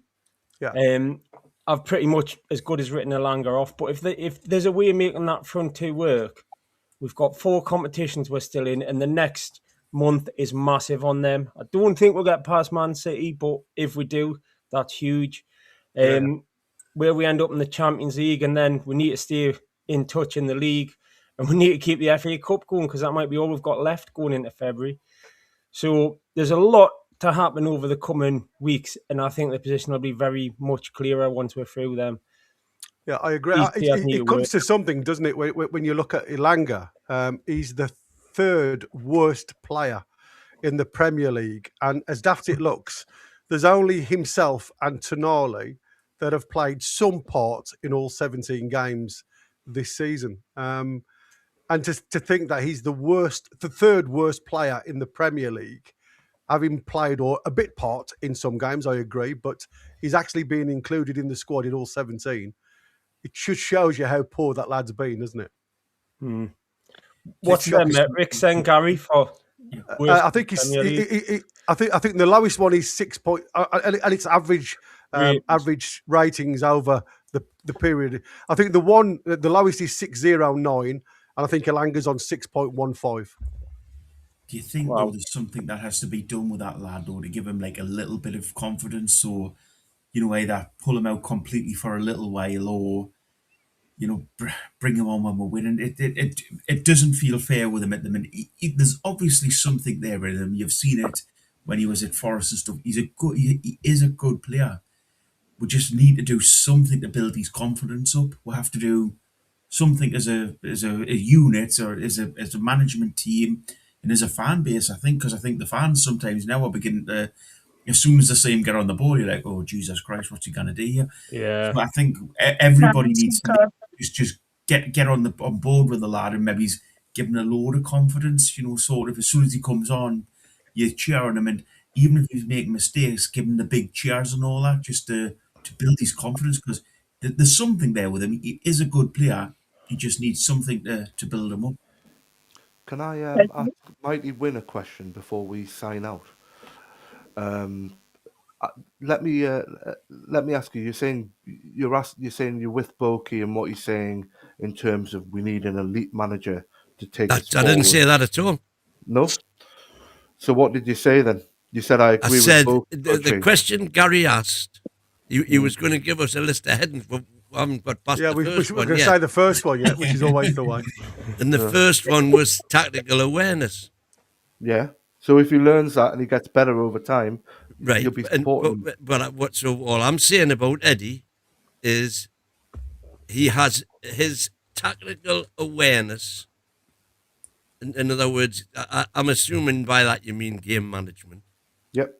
It's game management. If you think tactical intelligence goes on to like mastery of formations, in-game adjustments, opponent analysis, and things like that. They evolve with the game, and I think that's been his Achilles heel, if I'm honest with you. That's what I'm saying. I'm saying that's the one aspect of his management history at Newcastle, which I would, have doubts about. But there's a lot of, and it would come on to the other attributes. But I think in-game management is undoubtedly one of his failings. What do you think about that, Jamie? Yeah, but I agree. Tactically, overall, it's getting worse, because another thing I'd put in there is rotating personnel and using the squad game to game. But I think if you go back a little bit to like some things like the Arsenal semi-final, he got the tactics spot on, didn't he? Yeah. Yeah, he's, So do you think it's more individual players then not being up for certain games? Like, we looked at the Sunderland game, Jamie, and even Eddie Howe couldn't answer the question with that one. How can you not be up for the derby? It just seems like the team that we've ended up with, the squad that we've ended up with, he doesn't know how to use it. And either it's just because it all happened so late and it's all coming thick and fast, or he's just let it spiral out of control and he's in a bit over his head. We'll find out over the couple of weeks, won't we? Yeah, exactly. Do you want to do that super chat win, and then we'll move on to the next list? I'm not sure we can read. I'm not sure we can read that one out. Okay. But thank you very much. But thank you, Wazza. You're a superstar.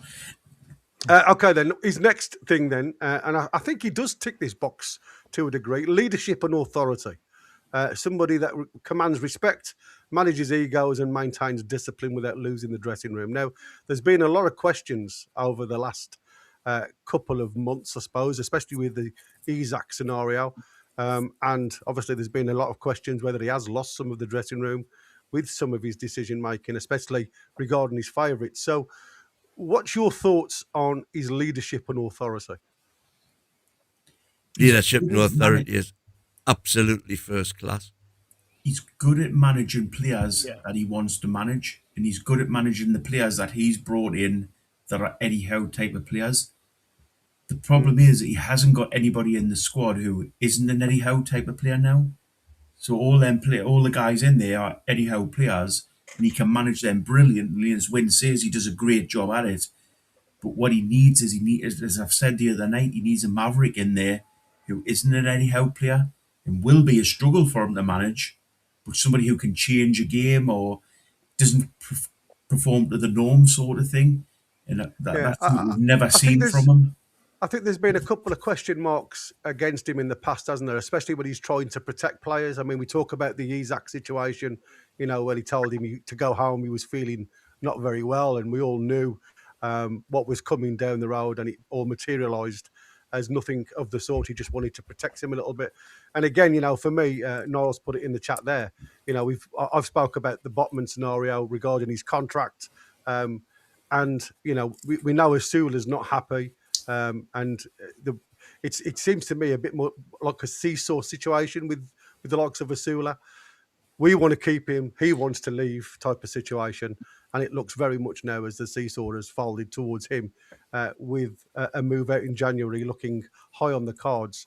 But you're right. I think there isn't many egos that he has to manage in the team, does there? I haven't seen any, positive proof. Christina? Sorry? What's your feelings on it? How do you think Eddie manages? Is he? I was extremely impressed with recent press conferences. Like, for example, after the Sunderland game, I think he was very good in his press conference after that. I think his leadership is shown by the fact that he's still got players who are pressing, which again comes back to his tactical capabilities. But also, have you seen the passion that some of the players have? Not only Bruno, but now Toon Army as well. When they do get a tackle in, when they do press, you've got to have a good level of man management to get people up for the game. And again, we've had all of these disappointing results this season. And in this game at the weekend, we lost the 2-goal lead, and the team was still pushing, still coming close to finding the victory. That's got to come down eventually to a level of leadership from Eddie Howe, because he's the one that must be installing that in those players. Interesting. Yeah, I mean, like I said, he does seem to have a hell of a lot of plus points in this in this role, and he does seem to be able to lift players. I just can't understand, and again, I don't know whether it's a mentality thing. Have they had too much information regarding the derby where they come out and they all look petrified? I don't know. It just looked like there was only one team up for that game. But I do think he does tick that box, even though I don't think, like I say, he's got that many egos to manage within this side, because they are his type of players that he's got in there. And maybe we do need a rebel just to be that difference maker, if you like. Shake it up a little bit like Win. So what do you think about his communication skills then? I mean, he's clear. Is it motivational, adaptable? Media briefings with whom?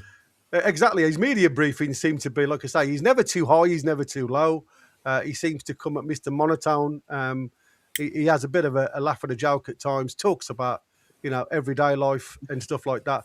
I find it sometimes, is he directed from the journos when you get the response from him now, rather than, are we seeing the true Eddie, or is he just responding to the journos? I don't think any journal question could ever get anything different out of Eddie. I think Eddie is a very political guy when it comes to his answers. I think he does that on purpose. I think that's him making a choice rather than it being led by the journalists. I don't think any question is going to get anything out of him. I think if any question did go beyond the scope that Eddie was willing to answer, he would probably just say, oh, that's a discussion for us in the dressing room, which I think I've seen him say about a couple of questions. So I don't think the journals are having an influence on his answers at all. Some of his answers are way over the top, aren't they? They're just they'll say, how's Tino Livramento? And he'll go, Tino Livramento? I've never heard of him. I haven't seen him. What's a Livramento, And he just plays it straight down the line, doesn't he? Every answer. But I'd much rather he was like that than you had a situation that you get with the likes of Klopp and Arteta, where they bring dirty laundry into press conferences and they slag off other teams, or they throw their players under the bus or something like that. I think that's just the way to be in external communication. Internal communication, if you meant that as well with the players, we can't comment on that. We can't comment. Exactly. No, we've only heard of what Mad Dog said, haven't we? In his interview, when Mad Dog said he's the one who barks, not me. Well, what about the TV series where we were followed, where we saw him in the training room, we saw him in before a match, and he was a different Eddie. I didn't think you would ever hear him swear, but he was. Yeah. And I think we forget about that. We forget about those times where he's... Let's give him it. Yeah, let's give him it. And we did give him it. And that's what we're talking about. He's probably like that behind closed doors. I think on a personal level, I'd rather he was a little bit more passionate when he speaks. He showed a little bit more passion when he's talking. But I get why he does what he does. The media are trained now, and that's the way they've got to be. But as I say, if he could just show a little bit passionate, sometimes even just come out and say, this game was my fault, or, this was what happened in this game. but he doesn't.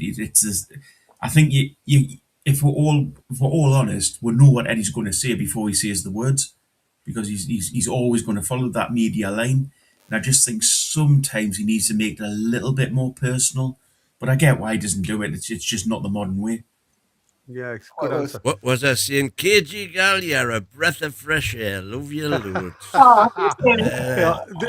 This next one could be a stumbling block, though. Adaptability. Able to pivot strategies mid-season, integrate youth and handle injuries or transfers with minimal disruption. Go on. Yeah. Well, there's a whole load of questions in there in one. Okay, adaptability. Right. Adaptability. Again, if you're talking about in terms of game management, I would say he's got a lot to learn, an awful lot to learn.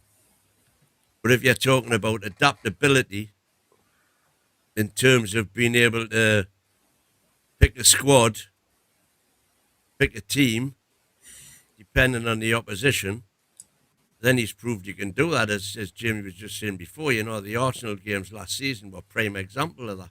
Hang on, let's look at the cup final win as well. He picked the perfect team for that cup final, and he got with the result that we wanted. Yeah, well, exactly. Yeah, you know, he was brilliant, and he is brilliant at times. I think his problem is sometimes he hasn't got the time with the team.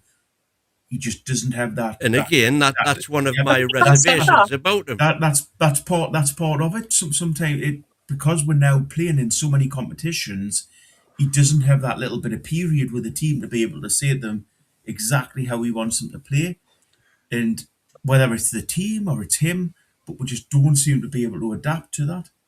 But to be fair,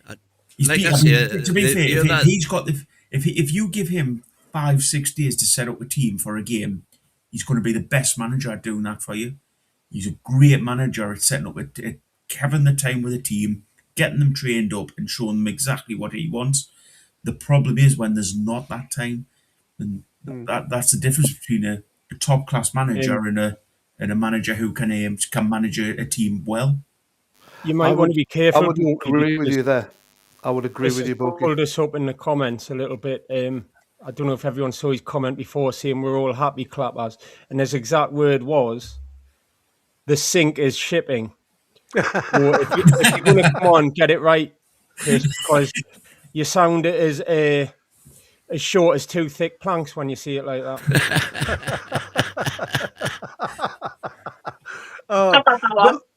But I mean, like I say, we know he's got reservations and issues when it comes to, like I say, in-game management. When it comes, like you say, Boki, but he hasn't got the time. I think that's his problem at the moment. He hasn't got the time and the strategic time to sit the players down and give them what he believes is the winning formula.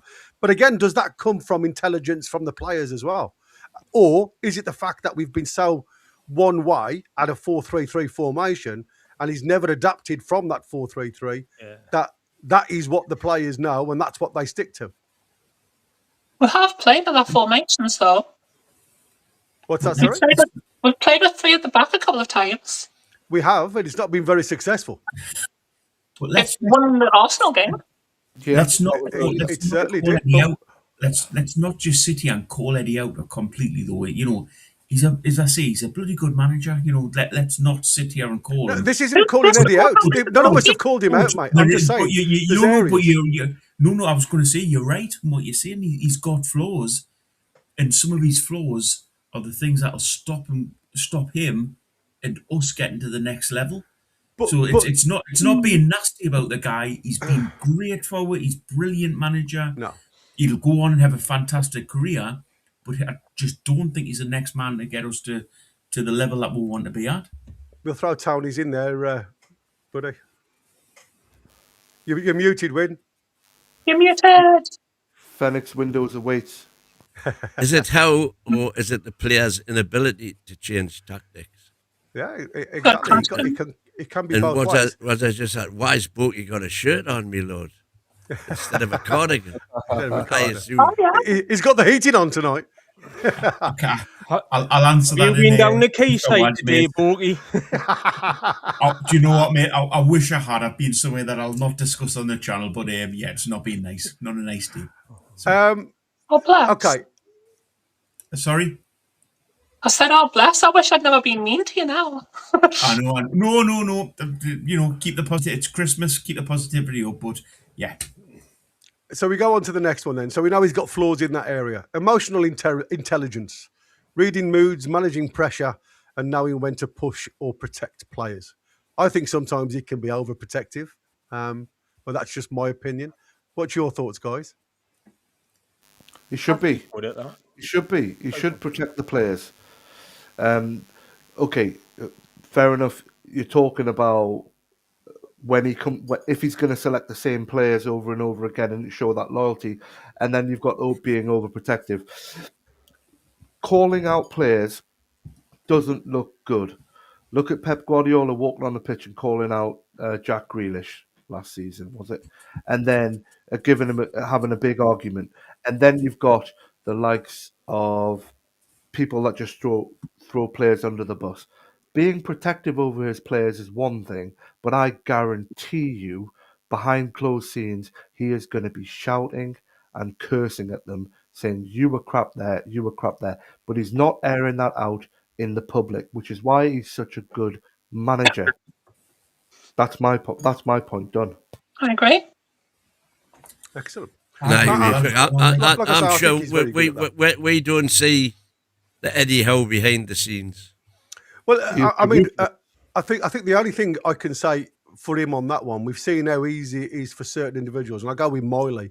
You know, playing at right back, he seems as though he's always played there for me. He's been absolutely amazing last couple of games, and again, it takes some manager to put the trust in a young lad like that and to get him to perform that way. So, like I say, I do think there's a really good reading of moods with Eddie, reading of minds. Because, like I say, we know how difficult it can be for individuals to go and play like that, and to come out with a name like Maldini. You know, the young lad's got a lot of growing to fill them boots. I'll tell you now. So one thing I would say on that point, Gary, is there's one thing is that yes, he's very loyal to players. He's great with them, but sometimes a player could do with being hooked off at some point when they're playing. I mean, Elanga was a good example the other night. Gordon's been the same at times. He's very, very loyal to players. And sometimes I think for the rest of the team to get a bit of a shock from him and think, oh, Jesus Christ, this guy means, you know, after 20 minutes, if you make a substitution going, you're playing absolutely rubbish, I'm not going to keep you on, hook them off. So I think he is too loyal to players at times. And that's a hard thing to do because, you know, I think he's always got that in the back of his mind. He will do it. He will do it, and he gives them the time to try and prove that they can do it. And I do think it's all about confidence a lot of the times. If something happens that can just flick that trigger, especially the likes of Elanga, where you then get a player for the rest of the season that could potentially get you somewhere, then I think it's a blessing in disguise. But at this present moment in time, I think that that is sometimes hindering him as well, because like you say, he's probably too trustworthy to certain individuals that do need hooking sooner rather than later. But I think as well as it would maybe send a little bit of a message and make the players think a little bit differently if he did do that sometimes. If he just says to a player, look, you've come on, I've given you the chance, you're doing absolutely. I mean, we're all seeing what Elanga did the other night. So, you know, just to say, right, get off, now we're going to put Murphy on, and, you know, get over it, basically, you know. So if you think if you want to stick in the team, play bloody better. He's done that before though. Like he played Ryan Fraser starting off, and at the end of the day he dropped him. He said, "Go and play with the kids." Do you know what I mean? He has done that before, and he will do that again. But I think Gary exactly hit the nail on the head there. That we've got a player who is known, proven potential within the Premier League in Elanga. Yes, we all thought, why the hell is he walking back on the pitch in the second half of the Sunderland game? And we were all a bit disappointed by that, and that's fine. But he thought that maybe he's got that spark to reignite the game. And at the end of the day, that's what we're looking for. Me personally, I think at the minute, Elanga should prove himself as a super sub to earn his position on the pitch. But that's neither here or there. Talking about Eddie, I think you're right.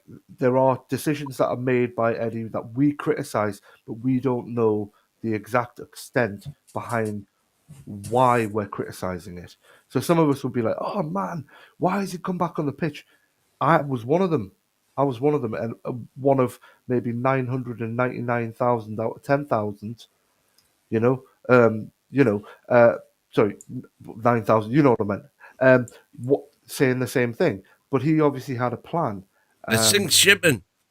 But that one. It doesn't have to be. It doesn't have to be a Langa that he pulls. Pull another player. But pull one of your big players. Pull a Bruno. Pull a Tonali off. Well, there was a thing. There was a thing in the Sunderland absolutely go for it and just show the rest of the team. Just say nobody's big enough that can't be pulled out of this team. If I don't think he's not playing well enough, he's the manager. You're right. Yeah, you're right. Yeah.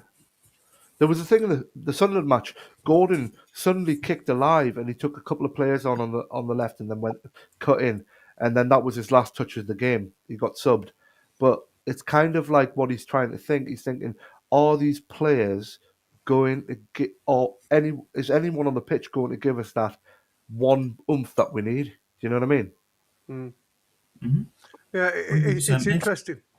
I think we like I say, for me, there's certain games this season that the lads just haven't turned up, and I don't know for what reason. And it's always seems to be the lesser side that you play against that seem to want it a little bit more than us. And like I say, some of the in-game management has just been a little bit flawed for me. And like I said, I don't know whether that's him trying to change things. And again, he's trying to put things right, and all he does is make it even more a mess by what he's trying to achieve.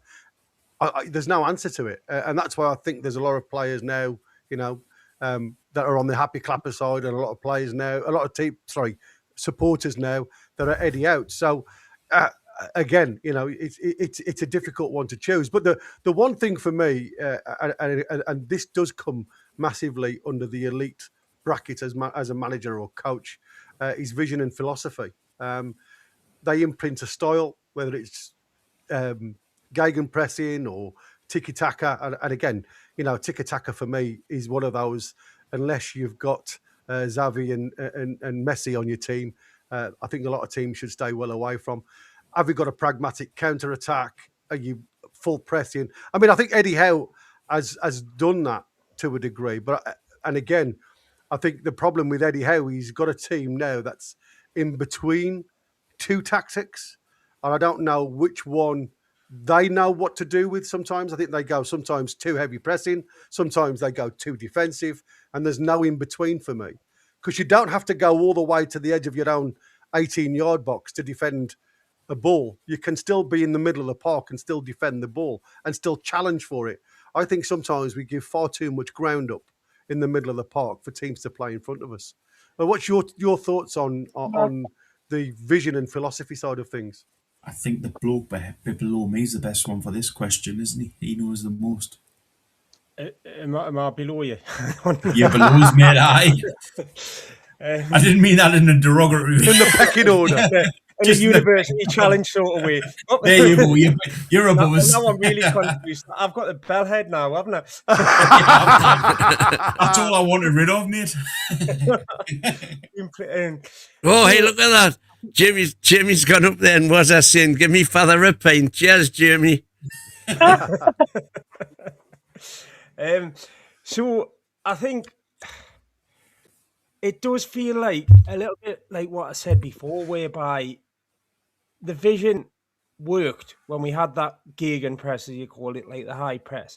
Yeah. We're moving away from that. And I think he got frightened by that season with all the injuries, and they brought the guy in, the strength and conditioning coach, and it's sort of like caught somewhere in between. And I don't want to keep going on about Elanga because he was brought in as a signing, and I don't know what system he fits. If let's just say, right, League Cup semi-final, say we beat Man City 2-1 at home in the first leg. You go down to the Etihad and you're fearing them turning it around.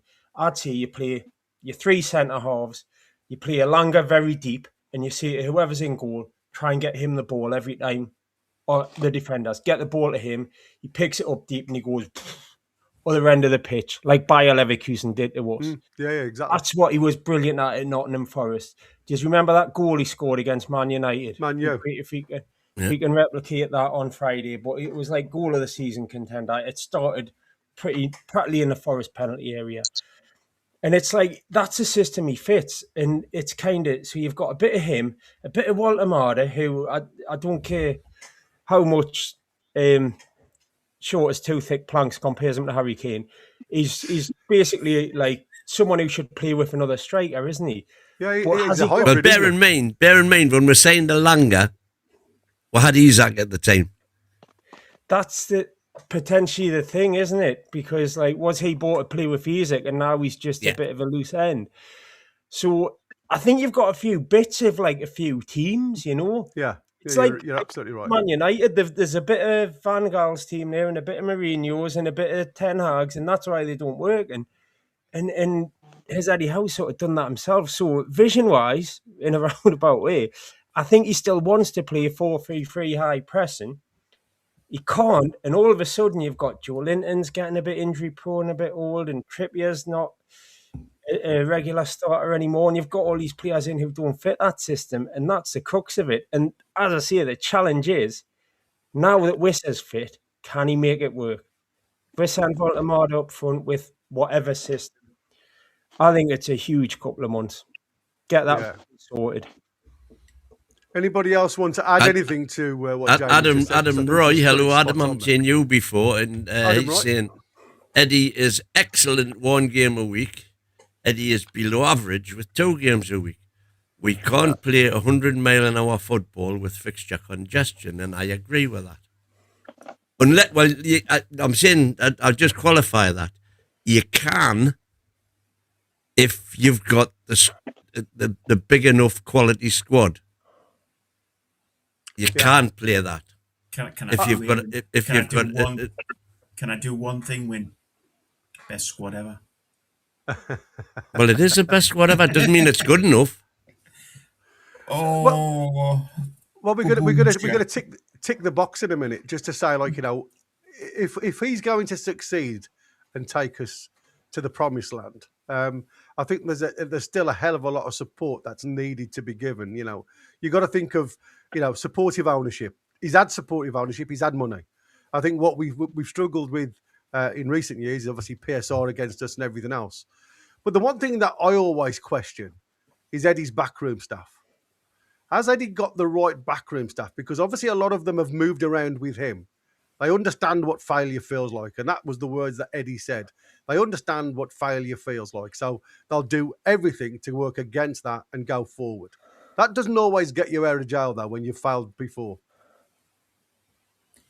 So for me, that's something that he needs to reconsider when it comes to spreading the net a little bit further afield and getting somebody to come in there and just do some mind games with you, tried and tested, somebody who's got that ounce about him, who's been involved as a second, you know, it doesn't matter who it's under type of thing, but if he's been under a decent manager or a decent coach in the past, it certainly helps you out.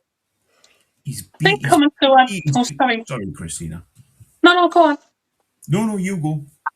All I was going to say is that I think coming through adversity as a team or as like a group of friends, to put it in a different term, I think that can actually help build like a good cohesion between people.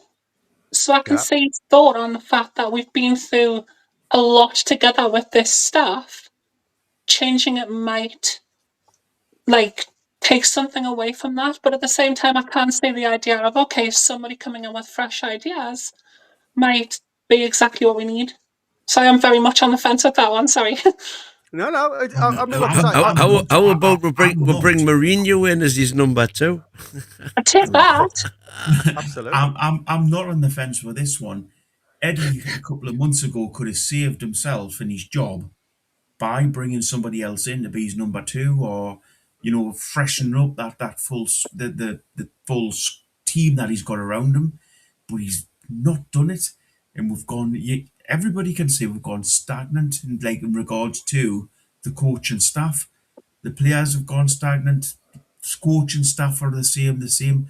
all you need to do sometimes is roll a new dice and even if you just got rid of Tyndall and put somebody else in there. I don't mean get rid of Tyndall as in sack him. I mean, maybe it's just demote him to the defensive coach if that's what he's doing, but he gets a new number 2 in and just give it a little bit of fresh impetus to the team. But he's never done that. But that's what the best coaches do, Christina. That's what they all do.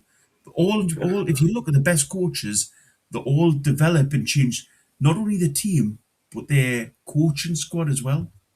And it's a natural development. And we haven't done that. He brought the set piece. Well, the club brought the set piece coach in, didn't it? And I personally think, if anything, perhaps maybe apart from the last couple of weeks, they've gone a bit backwards. Set piece. Certainly the defence of them. Jesus. Yeah, absolutely. That is spot on, mate. And we were questioning what he's been brought in to do because, like you say, some of our corners you couldn't even beat the first man. We some of the crossing.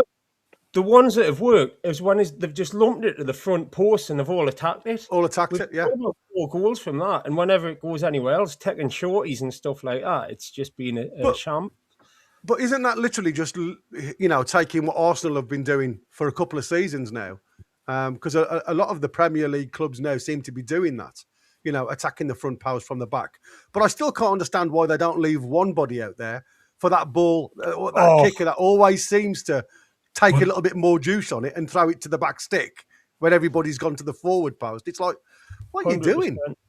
But you know Gary, what I mean? Do you really need a coach to tell you how to bloody kick off or how to, put a corner into the box? Surely enough, we can all see it. Put the corner in as tight as you can to the goal and go for it. It doesn't take a brain scientist. No, you're right, mate, but it's not as easy as that because what they're trying to do, to create as much pressure on the opposition, the ball needs to come in with pace and accuracy. And the problem is when you're putting pace on a dead ball, it's so much harder to control where that goes.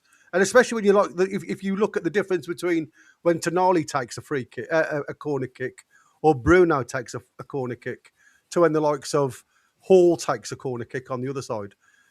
Hall struggles a little bit, and I think that is the problem.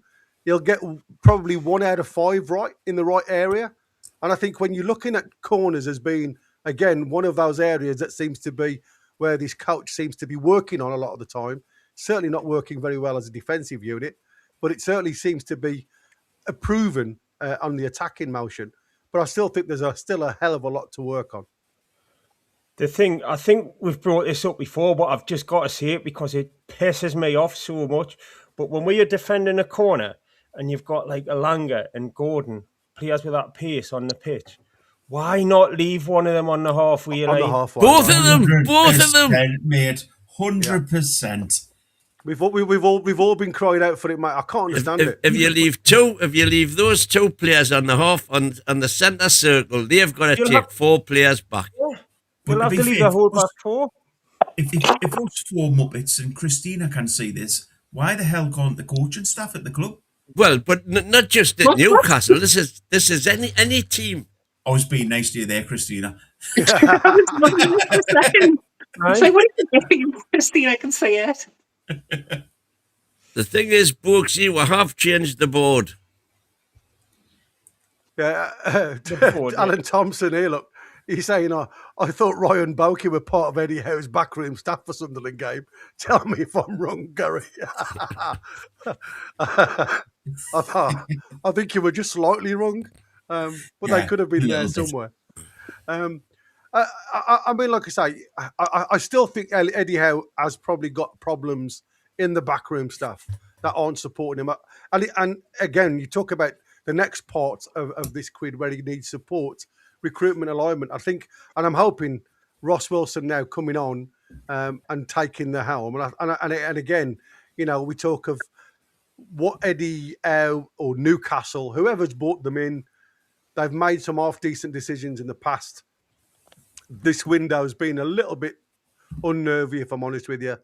Not all of the fruit has ripened on the trees, and I think there's a little bit behind that. But I do think whatever happens in January now needs to fit this system that Eddie Howe is trying to bring in. And again, we're all struggling here to see what what system it is, and I'm sure the players. And again, this is why I can't understand him bringing on 3 players at a time, because if it looks confusing on the field of play, you imagine what it'll be like for 3 players coming into an already confused state or a tired, confused state. It doesn't do them any good whatsoever. And that's why I said the difference for me, when you saw Maresca make a change, one midfielder seemed to dominate the midfield. Just one midfield change. And Eddie needed to make a counter action on that to nullify that one Maresca change. And that would have changed the game back in Newcastle's favour. And because he went all forward line, the whole forward line got changed. It took them time to get back involved with that game. And that's what I'm saying. For me, didn't change the midfield at all, apart from in Chelsea's favour. I mean, I think the 3 changes happening at once from Eddie was more to do with the legs side of things, like just keeping the fitness level up, being able to continue to press, to continue to push. I think it was more that than tactical. And in regards to bringing on one player, yeah, if you've got a player, like Enzo to bring on, one player is going to make a difference. Yeah, they've got £1 billion squad, haven't they? That does help when you... Yeah, massively. But why bring off Gordon when he's playing that well? We've all called out Gordon for the way he's been playing. He's having probably the best game he's had in a while, and he pulls him off. I don't get his ideas at times. Sometimes you think yourself, you're just making the substitution for the sake of making a substitution. He was playing bloody well. Just leave the lad on the pitch, and Voldemort coming on, fine. Yeah, I can get it. But we're sorry if them 2 are switching over. But there's no need to change everybody all at once. But on the flip side of that, you've got window periods. On the flip side of that, if you're looking for a goal at the end of the game, who better than Harvey Barnes coming in from the left? Yeah, you're right. I'm not saying you shouldn't have bought Gordon off. I just think making a wholesale change to the 3, I think it created more of a problem and allowed Chelsea to dominate that midfield. And I think that is what you needed to shut down first. And again, if you brought 3 on, there should have been a change in the philosophy and how the game went on. So instead of staying out wide, like Alanga and Harvey Barnes did, they played okay. I'm not saying Alanga played okay. I'm saying Harvey Barnes did okay. I mean, to be fair, he should have been on the score sheet at least twice for me. Nearly won the game. If it had pulled the trigger early rather than taking that touch out of his feet, I think that would have been the killer blow anyway. But and that's what I'm saying. It's very small margins, this football game, and that's where I think Eddie Howe sometimes feel. And I totally agree with what some of the lads are saying. You're right. The front 3 were absolutely exhausted. But like I say, it's time. And for me, if you're going to pull 3 on, then change the system a little bit, make them more narrow, squash that midfield down, so the likes of Enzo doesn't get involved as much as he did in that second half. And then you go on your counters because you've got the pace then of the lads playing. And you could see their defence wasn't, up to much when we did get behind them. And like I say, on another day, we still came very close to winning that game. Even though we didn't change the system, Harvey Barnes literally, it whistled past our post. Yeah, but like I said, he didn't make changes until we were 2-2. And again, that's what somebody's put in the chat there. Quick is he reactive or proactive? And that's the question, isn't it? Quick question, years old. When was the last time you made a change that, you think to yourself, bloody hell, that was a good change. That's changed the game around completely. Well, there's only ever Harvey Barnes that seems to have changed the game in previous history, really. But that's exactly what I'm saying is, when was the last time Eddie Howe made a change and you've thought, that's changed the game, that's changed this game, we're going to win this now? One of my criticisms is doing the 3 at a time. If you're going to make 3 changes, fine. But have 5 or 10 minutes in between each one so the first one can get on and get up to speed. However he does it, when was the last time he did it where he changed the game completely and we went on to win? To be fair, this season is the first season that I would say where you've been able to, at the start of the game, look at the bench and say, that's a half-decent bench. This is the first season we've had that, which is why I continue to maintain that it's the best squad we've ever had.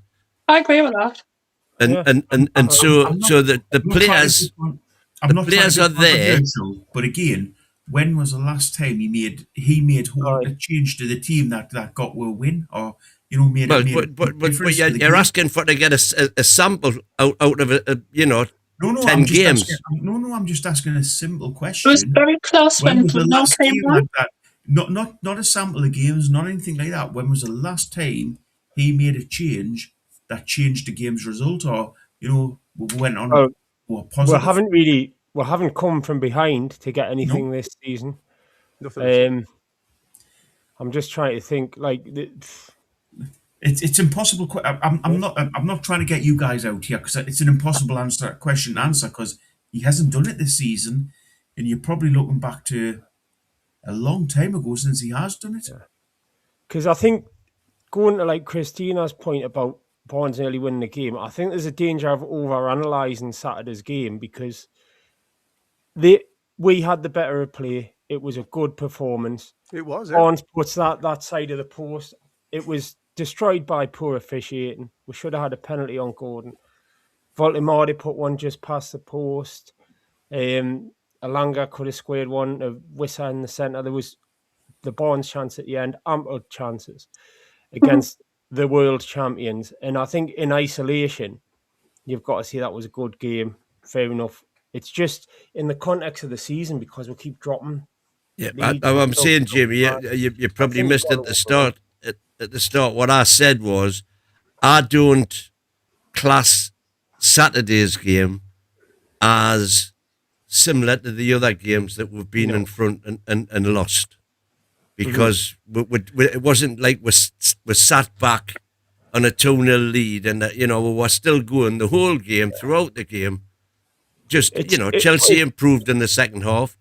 We got tired in the second half, but we still created lots of chances.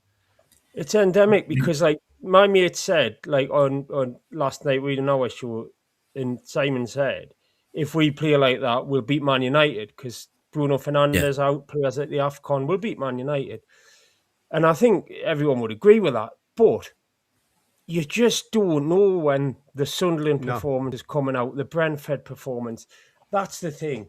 And I think we can look at it and talk about it and see what went wrong, but it's really just difficult to put your finger on. You can sit down in your seat at the match, at the telly, whatever. Not at St James necessarily, because it's been fairly consistent in terms of results at least. But and you just think, oh God, is it going to be one of them days? And it's I think it's intangible, really, if that makes sense. It's the whole question is difficult to answer. It is. The vision, the tactics, and just making it happen. But it's just, lacking the va-va-voom, really, isn't it? Is the daft way of putting it. I don't know about you, but the first half, I was standing there, I was thinking, oh, this is great, this is brilliant. My mate was standing next to me, he's going, oh, this is great.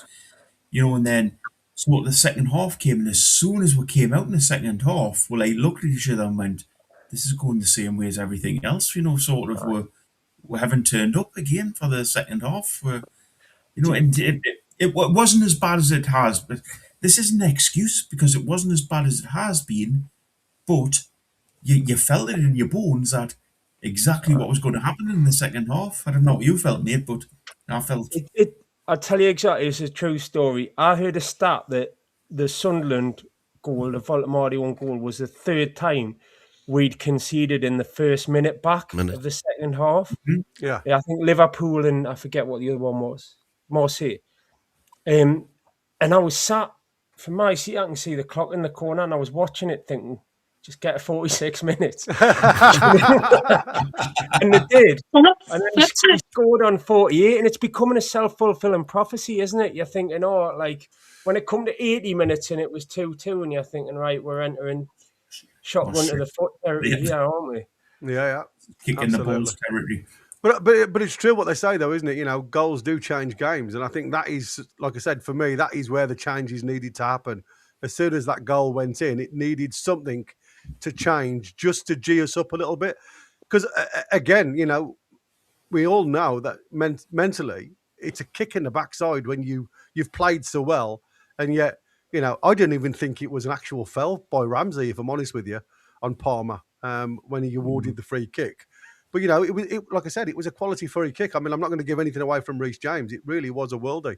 But I we just buy think, a like lot of free kicks like that, mind. Bruno and Gordon buy a lot of them free kicks. We do, but we've just got nobody to take them, mate. We've got no Reece James to take them. We saw Shaw's, didn't we? Yeah, exactly. Let's stop picking that out of the time, mate. Crazy. There was a comment that was put up by our mate Chrissy Waddle, and he believes that Eddie Howe simply does not yet have the squad depth required to compete consistently across multiple competitions.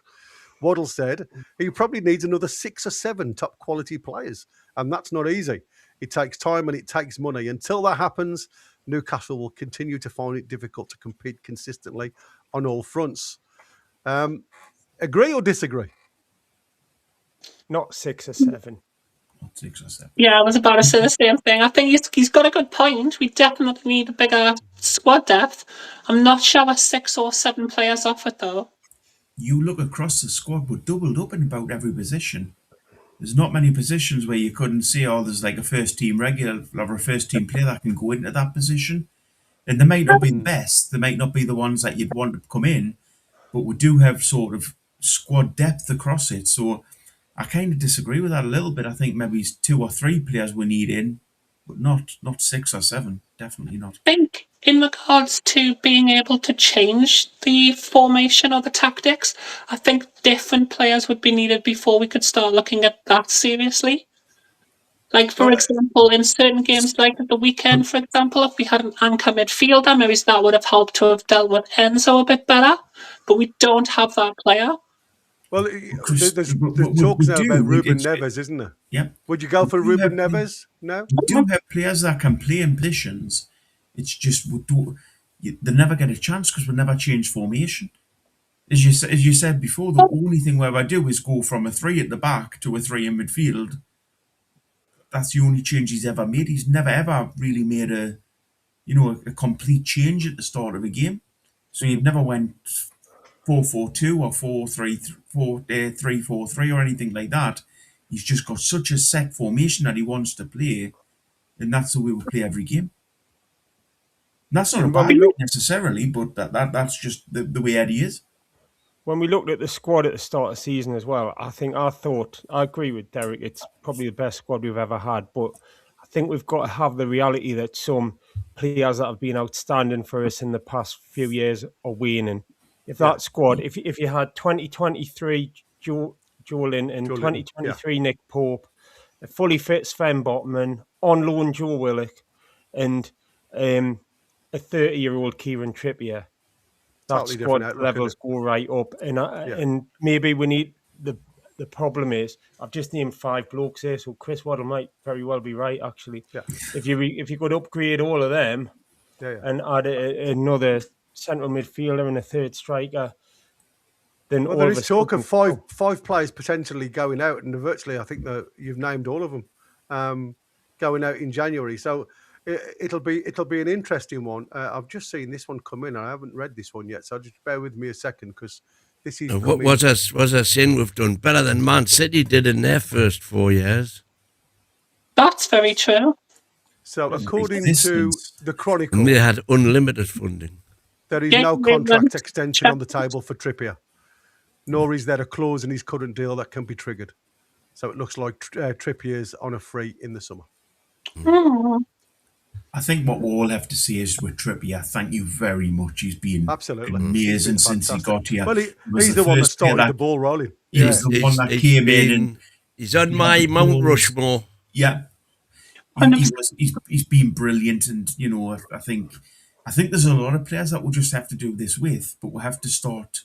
I think this is Wilson's job, turning around Eddie and saying we're not keeping these old players. They've done great forward, but now's the time for them to move on, and we'll bring in younger and the future. Basically, we're moving forward as a club. We're not progressing backwards. I think that's the massive change that Eddie's got to stop doing. Was I saying? Isn't that the same for every team though? Jamie was as right. Right. And yeah. Now just go for 2 minutes and come back.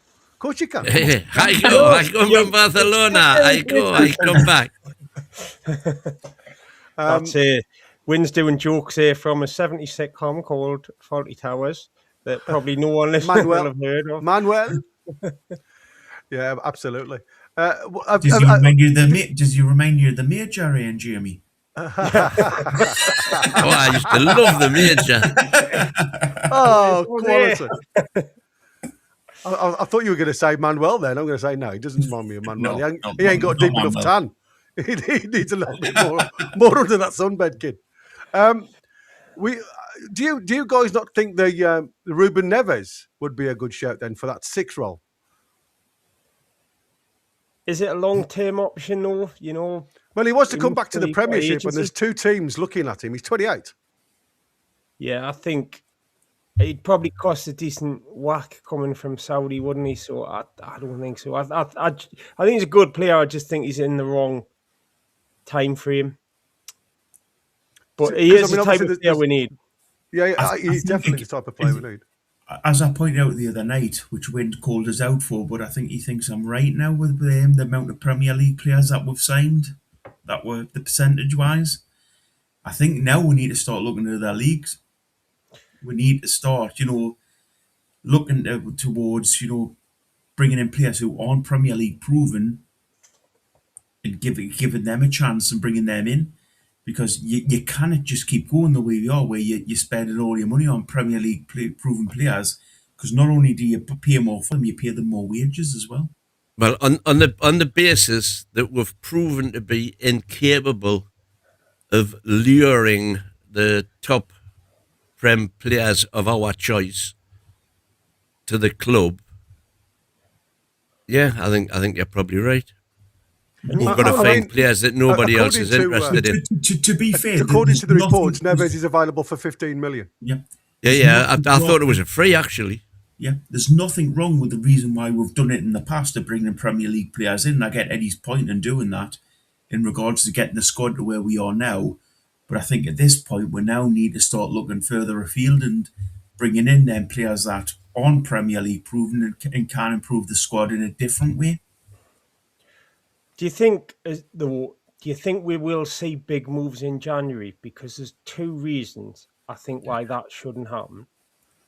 Number one is it's a poor market anyway to be shifting people in and out.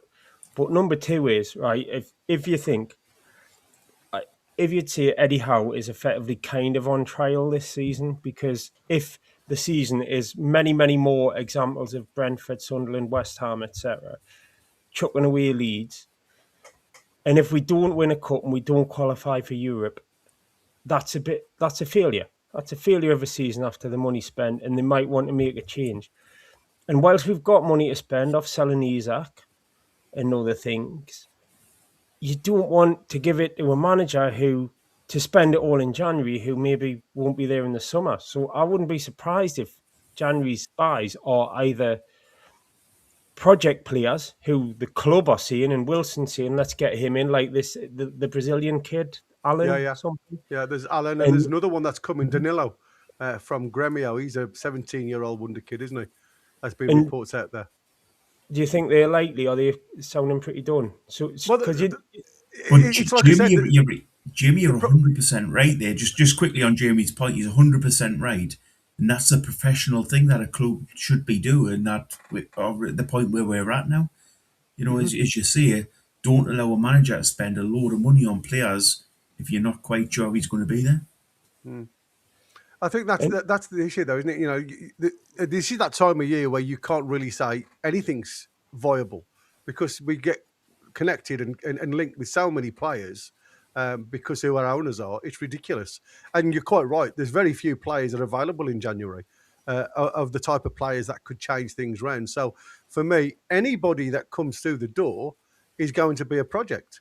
They're not going to be, a finished article by any shape, because unless it's like the likes of Nunes, who has asked to move back or move away from the Saudis. And like I say, that the rumour is it's £15 million. And that's, like I say, Manchester United and Newcastle seem to be the firm favourites on that one. But I was saying he would like a right back A left back and a forward and a A playmaker. left back and a forward playmaker. I mean, I think And we a need all playmaker. 3 of those, to be fair. Can I just pick up? I want another some striker, of- especially if we're selling a Sula. Can I pick up on was a bit? Some of his chats are beginning to get very professional now. It's not like they used to be. His that actually makes sense. Yeah. Steady. He knows all I would say is people are forgetting, if we beat Man U and Burnley, that's us right into Champions League contention. Just a point on this. That could have a big bearing on what happens in the January window. If you have a look past that, if you have a look. Oh, the fixtures past that are fantastic. After Man United, 8 games, all competitions. 6 of them are at home, and the other 2 are against the bottom 2. Bottom 2, yeah. So, and I mean, at the end of that, we've got Paris, Liverpool, and Man City in 3 games. But if you get there and you've made a bit of hay while the sun shines, and you're right, it totally changes the perspective, doesn't it? In all those competitions. And then that still only takes us up. The Liverpool game is the 31st of January, so the window's still up. Like I say, if we get, if let's say, just for example, if we were to win all those and then go and beat PSV, which is not, massive. Hang on. We've done it before. We can't win all. We've never done that all season. Come on, let's get real. Let's look where this season's been. The chances of winning all them games are very slim. It's not a bad list. Negativity. Oh, it's not a bad list of games. Man U away. We've had not a bad list of games before. Burnley away. We've lost a lot of players. Yeah. Palace at home. Leeds at home. Tricky. Bournemouth at home. Man City at home in the cup. Under the lights. Wolves away. PSV at home. Villa at home. And then we've got PSG, Liverpool and Man City away. The Bournemouth game and the Wolves games is the ones that scare me the most out of that list. Well, Bournemouth's the FA Cup, obviously, so that's massive. Wynn, can I ask you a quick question? What the hell's on that shirt that you've got on? Santa on a surfboard. On a surfboard? A Santa on a surfboard. Bloody hell. I'm going to say we've been on for 2.5 hours and you've just come up with that. That's him. Is that off the man who has a store outside Primark in the middle of Northumberland Street? You've upset him, Jamie. You've upset him. God. He's now the invisible man. Yeah. There's Santa on his surfboard. Is that the shirt? Is that? Well, it's similar. He's doing all sorts of summary stuff. Right. There you go. Yeah, Wayne, that is awful. I don't think anyone will disagree with this one. That is an awful shirt. Yeah, it's a great shirt, man. Love it. Love it. See, that's what I said. I mean, wind can bring the sunshine in the darkest days, I'll tell you now. So the 5 players that are listed to be gone, oh, crikey, I've lost it now. According to the Chronicle, is Trippier, Lascelles, Willock, Asula, and Vlaco. Like I say, none of them, I think, for me, would carry us forward anyway. So do you see an issue with those 5 players going out the door? That, again, the problem is with already a thinning squad, you've got to bring in 5 or 6 players just to replace the ones that you're showing the door then, surely. 100%. The only thing I would say with Trippier is such a leader. You lose that leadership, and this is counteractive because what I've said before with any of these older players, but Trippier has been a leader of the squad, so you are going to lose a lot of leadership. So has Lascelles, to be fair. Yeah, whichever players you bring in, there has to be a leader within those players that you bring in as well. And that type of leader, that's not a Bruno who'll throw his arms out to the crowd or anything, but a leader who'll actually be on the pitch and shouting at players. That's what we need. I'll tell you what I noticed on Saturday, that wasn't just Bruno throwing his arms up to the crowd. Chow was doing it. Wissa was doing it. Toon Army did it not long ago as well. Tenali did it, yeah. So it's infectious. Leadership from Eddie Howe. But do you think that's needed, though? Do you think that's required? There's leadership in that style. I certainly don't think there's anything wrong with it. There's leadership in that style, which is getting the crowd up for the game. But the biggest leadership you've got is being able to shout out your own players. And I think them players, as you've said, we're not great at sort of building up the crowd and everything. But you do need them to also to be able to, if a player's doing something wrong or there's a player not doing something right, them to be able to go around and say, hey, look, you're not doing that right. Shout them out on the pitch. And I don't see a lot of that. I think I would keep Trippier as long as until you get another fullback in, not more fullback cover in. But other than that, the rest can all go. I actually think Joe Wilkes played all right the last few times we've seen him. That's pretty good. He's yeah, but is that just putting himself in as an advertisement, though? Maybe for other clubs to bring on, because we know Crystal Palace are interested in him. I think that could literally just be that shunt that he needs to be in the shop window, if I'm honest. I think sometimes as well, it's the right thing for the club and it's the right thing for the player. So sort of for that lad's career, he needs to move on. So he will be playing football if that's what he wants to do. Because let's face it, here he's always going to be a bench player. So if he wants to develop his career, he probably has to drop down a little bit of a level and move on to somewhere else. Gavin Fuller saying other players can't rise to become leaders until we move the current ones on. Good and was I saying, as in Howie 5-0. Daddy D gives us Christmas joy. Howie 5-0. People, leaders, have either got it in them or they haven't. And it's just a case of having the seniority in the squad.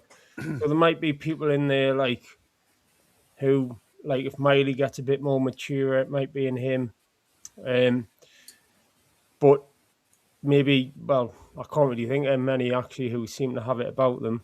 But they'll emerge organically. I mean, Borden started looking like he started throwing his weight around a little bit. Do you know what as well? Sorry, Chris. No, go ahead.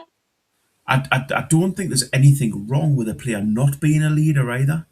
Some players are just good players, but they're not leaders. So you you don't want to. You can't get somebody out with somebody that they haven't got in them. So yes, you need to find leaders, but you don't need to necessarily expect every team member to be a leader. Some of them just won't do it. They'll be the followers, which is nothing wrong with it all. It's just a different game that they play. Yeah, I agree with that. I mean, Jamie's right. A game leader. I mean, even Bruno isn't a fully fledged one. I mean, Bruno leads by example, if you like, and even that was it's not always there with Bruno. So, like I say, sometimes you do need that voice. Dan Burn, when he's in the squad, he's a good leader. He's a good voice to have. But again, you need, for me, I've not yet seen anybody on that field of play, apart from Trippier, who's willing to go and point the finger at somebody and tell them to book their ideas up. That is something that Newcastle are missing. I'm going to do a bit of a 180 here because about this time last year, I was calling out that making Bruno captain was a wrong decision. But I think he's been outstanding.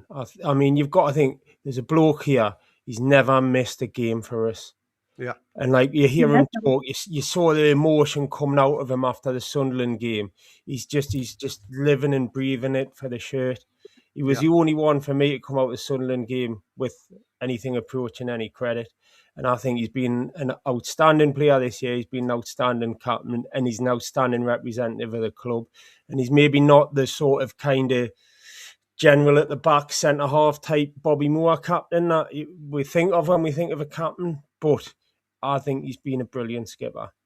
And I mean, like I say, he's a different different skipper, isn't he? Who leads with the football, if you like, and he tries to get the team up and involved. And you certainly see, when he gets on the field of play, how he can manipulate a game and move the ball forward when we've been struggling in areas. And that to me is like I said, the only thing that I don't like about Bruno is where you get the likes of Ramsey, Miley, who play alongside him most of the time, because he wants the ball so much. He's always hungry for that ball. Instead of progressing the ball forward, where they've got an option to play down the line or something, if he shouts for it, they give him the ball. The more naive player, the younger players, seem to just want to give him the ball because he demands it so much. And I sometimes think that can be to our detriment rather than our positive. So I think sometimes he needs to realise where he is on the field of play, and if there's another ball option, let the game evolve rather than wanting the ball squared all the time. And I'll do it. I think sometimes he puts himself under so much pressure by doing that. And Tonali does the same thing, to be fair.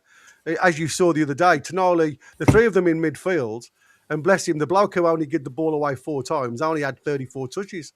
You know what I mean? He only had the ball in midfield and only gave the ball away 4 times. And yet the other two, it was triple that, because they demanded the ball all the time under pressure. There's an easier option if they just play the game. And I think Jamie, did you see the stick or twist that we did with Tonali? No, I did not. Right, so you've got Tonali right now, right, in your midfield. Rob Lee, stick or twist? Stick. David Batty, stick or twist? Stick. Gary Speed? Stick, yeah. Bruno?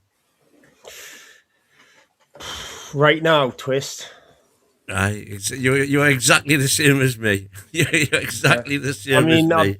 I'm thinking twice about Rob Lee because as did I. But and by and large, everybody, when I forget who it was. It was Matty did it, wasn't he? On Black and White. Black and White banter. He had his microphone in the Greys Monument, and he was asking people, and they were all stick for everybody. Everybody just wanted to, and when it got to Bruno, that was when I said, "Nah, I'm having Bruno." Could you imagine Rob Lee, Bruno, and Tonali in that midfield? Oh, that would just be heaven. Would be dynamic, wouldn't it? Well, I tell you what would be a better midfield than that. Tonali, Bruno, and Batty. No, definitely not. Because that's the thing. I would have like but Batty wasn't bothered with getting forward. I suppose, yeah, if you were going defensive, but no, them three for me. But Batty was a great player, but he wasn't in the same league as them three. He was a destroyer. Yeah. Exactly. That's the point. So you've got Bruno and Tonali both going forward, knowing that they too have got enough of the playmaker about them. If we brought a destroyer in and let them get forward a bit more. Yeah. Well, I've been saying this for ages about maybe trying Malik Chow or Fabian Schär in midfield so that Bruno and Tonali can get forward and do their magic. Well, I certainly fancied Schär at CDM a bit since. But I don't think he's got the legs now. He's played there though, hasn't he? And he didn't really cover himself in any glory. Everybody goes on about 2 games that he played. I forget which one's the reference, but there were other reasons involved in those particular games. And that, I mean, to me, I mean, it is a very specialised area, and that's why, like I say, they are like rocking horse poo. And Woz has put in here, look, agree, Jamie, but he's talking about Bruno here. But if he's playing bad, he disappears. There has been times where it just hasn't really come off for him, and I don't think he means disappears as in under a cloak and you don't get involved. I think, like I say, sometimes the harder you try, the more of a rick you make. Because you want it so much to try and put it right, and the game just goes further away from you. What that's giving me a sticker twist home or loony bin. Oh, I got the loony bin. Bye bye. So there is. I mean, if there was a player that you could bring into that sixth slot, I mean, we've all seen there's, like I say, rumour mills rife at the moment. Let's just have a quick look at rumour mill. Like I say, Tino is still odds on to go to Man City, according to a lot of people out there. We are now linked with a lad called Vasco's Ryan. He's attracting attention from Newcastle, according to ESPN. Nicholas Jackson is come up again in the last 2 days. In the last 2 days. Well, but here's the thing, right? We know Eddie has got a thing for Nicholas Jackson, apparently. As he did indeed have a thing for DCL, and DCL was absolutely slaughtered by every chat line going, look what he's doing at Leeds now. That he's completely fit. But they're redundant now. We spent 55 million on Yohan Wissa. Yohan Wissa, yeah. I mean, like I say, I think this. I still think we need a third one. But Ryan, like I say, I've just said that one. Alexander Soroth is still in there as well, apparently, according to Sporton, the Atletico manager, is saying that Newcastle have approached them to see availability. There's the Saka Bowie, who's that lad from Bayern Munich. Is it Sacha or Saka? I don't know. He's the defender at Bayern Munich, a 25-year-old that they seem to be wanting to look at. And Jeremy Monga. I mean, the Leicester player. Apparently, there's been Newcastle have had representatives at Leicester's games asking about availability as well, and that's also including Tottenham and Chelsea. 16-year-old, yeah. Yeah. Well, you wouldn't see him, would you? He'd be loaned and stuff. So. Well, exactly. That's what I'm saying. I mean, all these players are projects, aren't they? Not something that you would see straight away, and probably left at Leicester for a development plan, I would imagine, even if that did come about. But like I say, Newcastle are linked to so many players, especially, I mean, the new one now is Bruno. Is there any truth in the 100 million being linked with Man City again now for Bruno? Can I say Bruno going anywhere? But the truth of the matter is now you get a £100 million offer for Bruno now. Sure enough, you have to take it. His age. I get he's a massive player forward, but you can redevelop a squad with 100 million. But we could have redeveloped a squad with 125 million, and you've not been happy with how that's been spent over the summer. So it could end up in a situation like that. I wouldn't have Howe and his cronies in charge of it would be the thing. So we probably would spend it better, Christina. This is why you've got the bells above your head. I'd look at that the other way around. I don't think anyone will spend 100 million on Bruno now. No, I don't think they will. I mean, I'm only going what's in front of me here, and that's what I said. There's massive links now for like I say, them coming back in with some interest. And again, would you spend £100 million on a 28-year-old? I don't know. And money seems to be leaving as well in the summer. The Germans love Newcastle. Home from home. Pep's not going to buy a load of £100 million players just to have them for 4 months. And if you did sign for a manager who's leaving in 4 months, you'd want your head looking at. Yeah, you would. And that's the problem, isn't it? I mean, he's Andy Painter dropper official saying there's 191 towards wins next funky shirt. Mighty pant dropper. Panty dropper. Panty dropper. That definitely official. It's the official. So yeah, according to Florian Plattenberg, it's virtually a done deal now for Asula. Newcastle now in negotiations with Frankfurt in January. So he's likely to go on loan initially, and the deal including an option to purchase. So it's not a full one. That's a crap deal for us. Yeah. Either keep him here where we can play, or you monetize it. Yeah, absolutely. Even if there was an option to buy for like PSR Jiggery Pokery, that's all right. But I don't believe that. I don't think we'll take such a crappy deal. Well, didn't they pull the plug on that in the summer? The Saudis, because they said it was a poor option for us. There's only one winner there, that's Frankfurt. Yeah. Has Shola been sacked yet?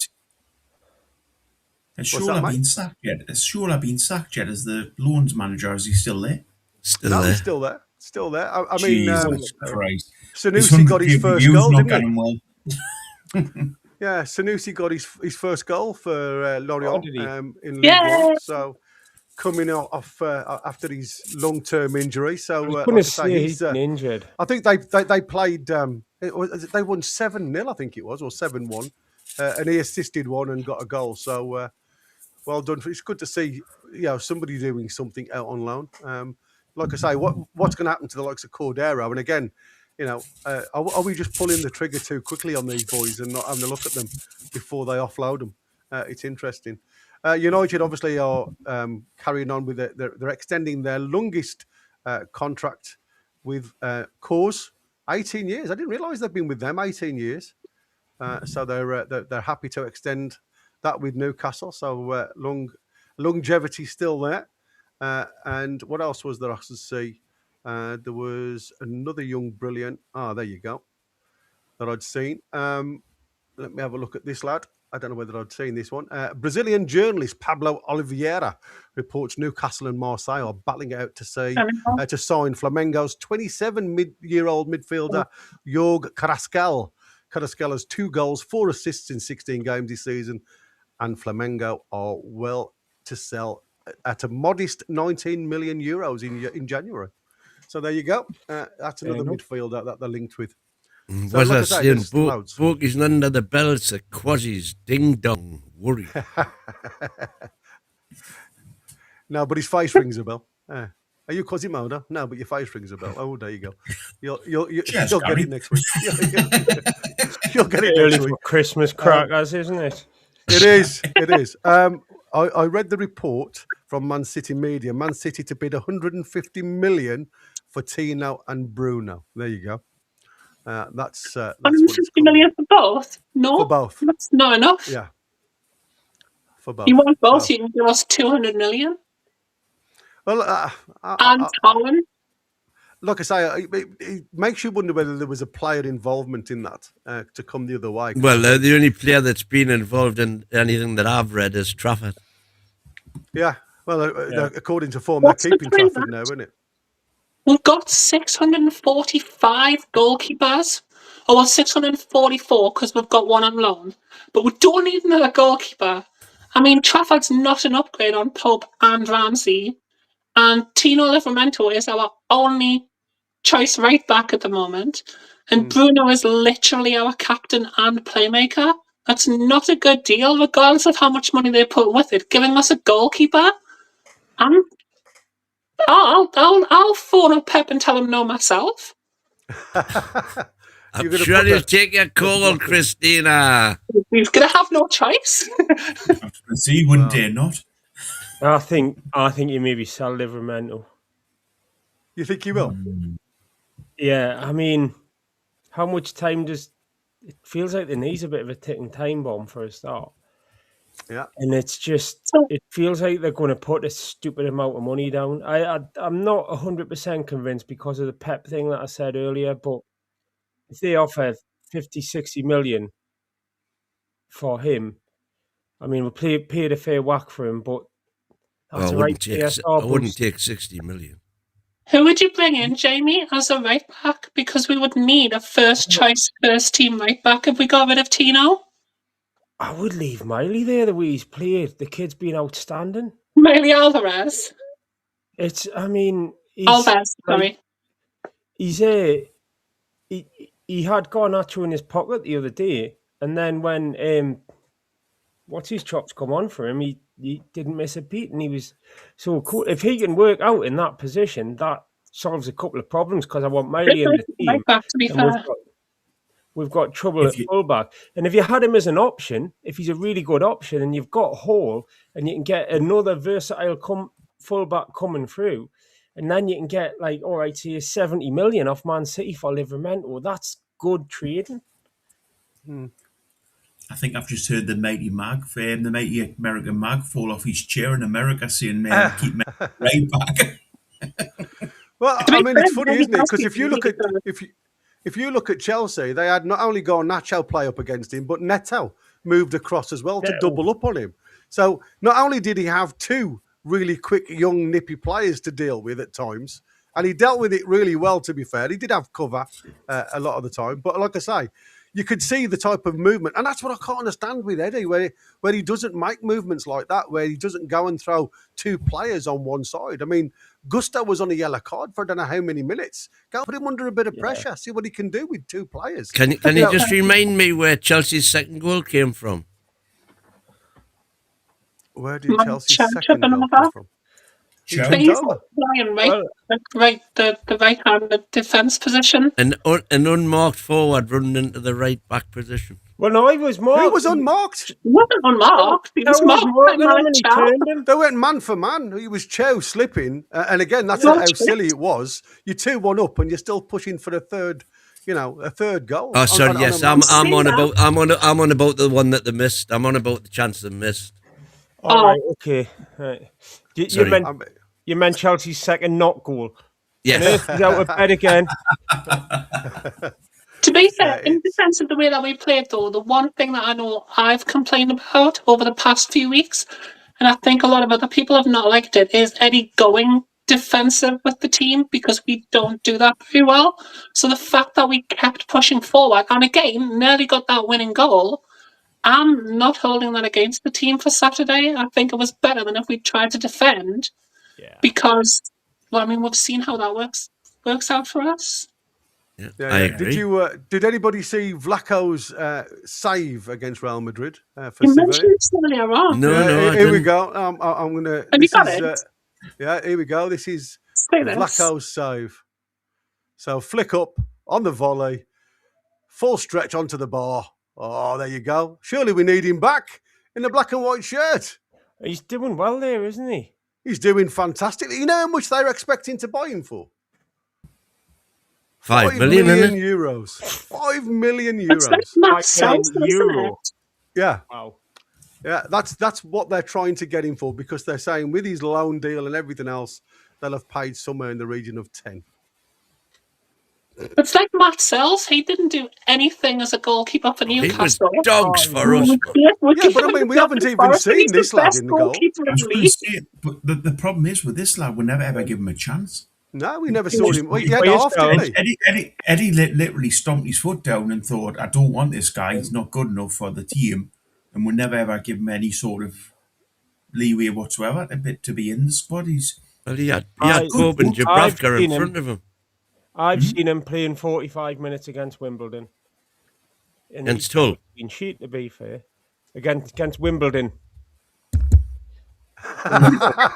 Did he play in the League Cup, did he? The man's a League Cup winner, yeah. He played against... Dubravka started and went off injured at half-time, and his only appearance for us was 45 minutes against Wimbledon. I don't know what the hell you're doing confusing Wimbledon with Hull, but I'm not accepting Well, he played against Hull pre-season. Didn't Uncle Albert do that once in an episode of Only Fools and Horses? They wanted to go down the road in London. He took them to Hull. They would have been in London if they hadn't had a big sinkhole in that pitch. Oh, bless. Oh, Jesus. But I mean, like I say, I think a lot of this, as Pop Mags has said there, look, I mean, he's saying loads of times now that he doesn't want to be back in England, doesn't want to live in England. Apparently his family aren't happy in England, so I can't see him turning anyway. But I do think... I mean, what was the final figure? Somebody said 20 million. Some others have said 27 million. 27 was the official figure, I think. Was the official figure. It's crazy how much money we had to pay out for him. Yeah, because it was part of the deal with. It was with the Elliot. PSR deal to get Forrest out the crap and us out the crap. Yeah, ridiculous how much money we paid for him. Which it's meant mental. effectively we got 18 million for Anderson. It's scary, isn't it, when you think Bring about him it? back. Well, if only. If only. Well, boys, ladies, gentlemen, lads, lassies, and bairns, I think that's it. We've come to the end of tonight. Like I say, we're back tomorrow morning and 10 past 9 sharp. 9 past 10. 9 past 10. Yeah. You see, Gary. Yeah, absolutely. Military time. Indeed. And it's Win's birthday, so you've got to come and join us. Yeah. And like I say, he's 21 again. Again. And again. Yeah, doubled up. So thank you, everybody, for watching. You can do the super chats if you want, mate. Oh. Come on, We have got 1986. The refs of VAR need punished because not only is it a poor work decision, imagine your bet worth a fortune and you make a corrupt decision. Players, managers get punished, so why not refs? That's what Bogey said. Yeah. Mate. Davey Eddie saying, do any cost money? idea how tough it is to get into the Champions League? It's mega tough. We've done brilliant. Amen. And Tony T is saying, when you think we could have got Ekitike last season for around the same price as Asula, was he money wasted? Is that true? Is that right? Well, Yeah, he's on about the season before. When Can we show one more win? 10 million. Yeah, which one? Oh. Which one? Just that was the only starred ones that there were. Yeah, fabulous. And super chats we'll go with. Thank you to our Mighty Panty Dropper official. Well, thank you, who else Niall, was there? anyway. Niall and Tony somebody T else. in the Tony known T. tree. Yeah. And was there somebody else? There's Tony Yeah. T. Mighty Panty Dropper. Was I? Thanks, was I? Yeah, thank As you, mate. usual. And Tony thank you T, all for Tony joining T. in this 3-hour special. Like I say, there's because Chris is celebrating Crimbo. And we've all got to obviously all get. He's on the road. He's on a road trip to St. Louis to pick his relatives up. Relatives up, yeah, exactly. So have a safe trip. And like I say, until tomorrow morning, we'll see you then. Thank you to the Mighty Win, Boki, Jamie, Christina, and obviously Amrit, who disappeared earlier on. Thank you all for joining us. Away the lads. Lassies and Bairns. Oh, well done to the lassies who won 2-1 down at Portsmouth the weekend. Get in. Yay! Oh. See you.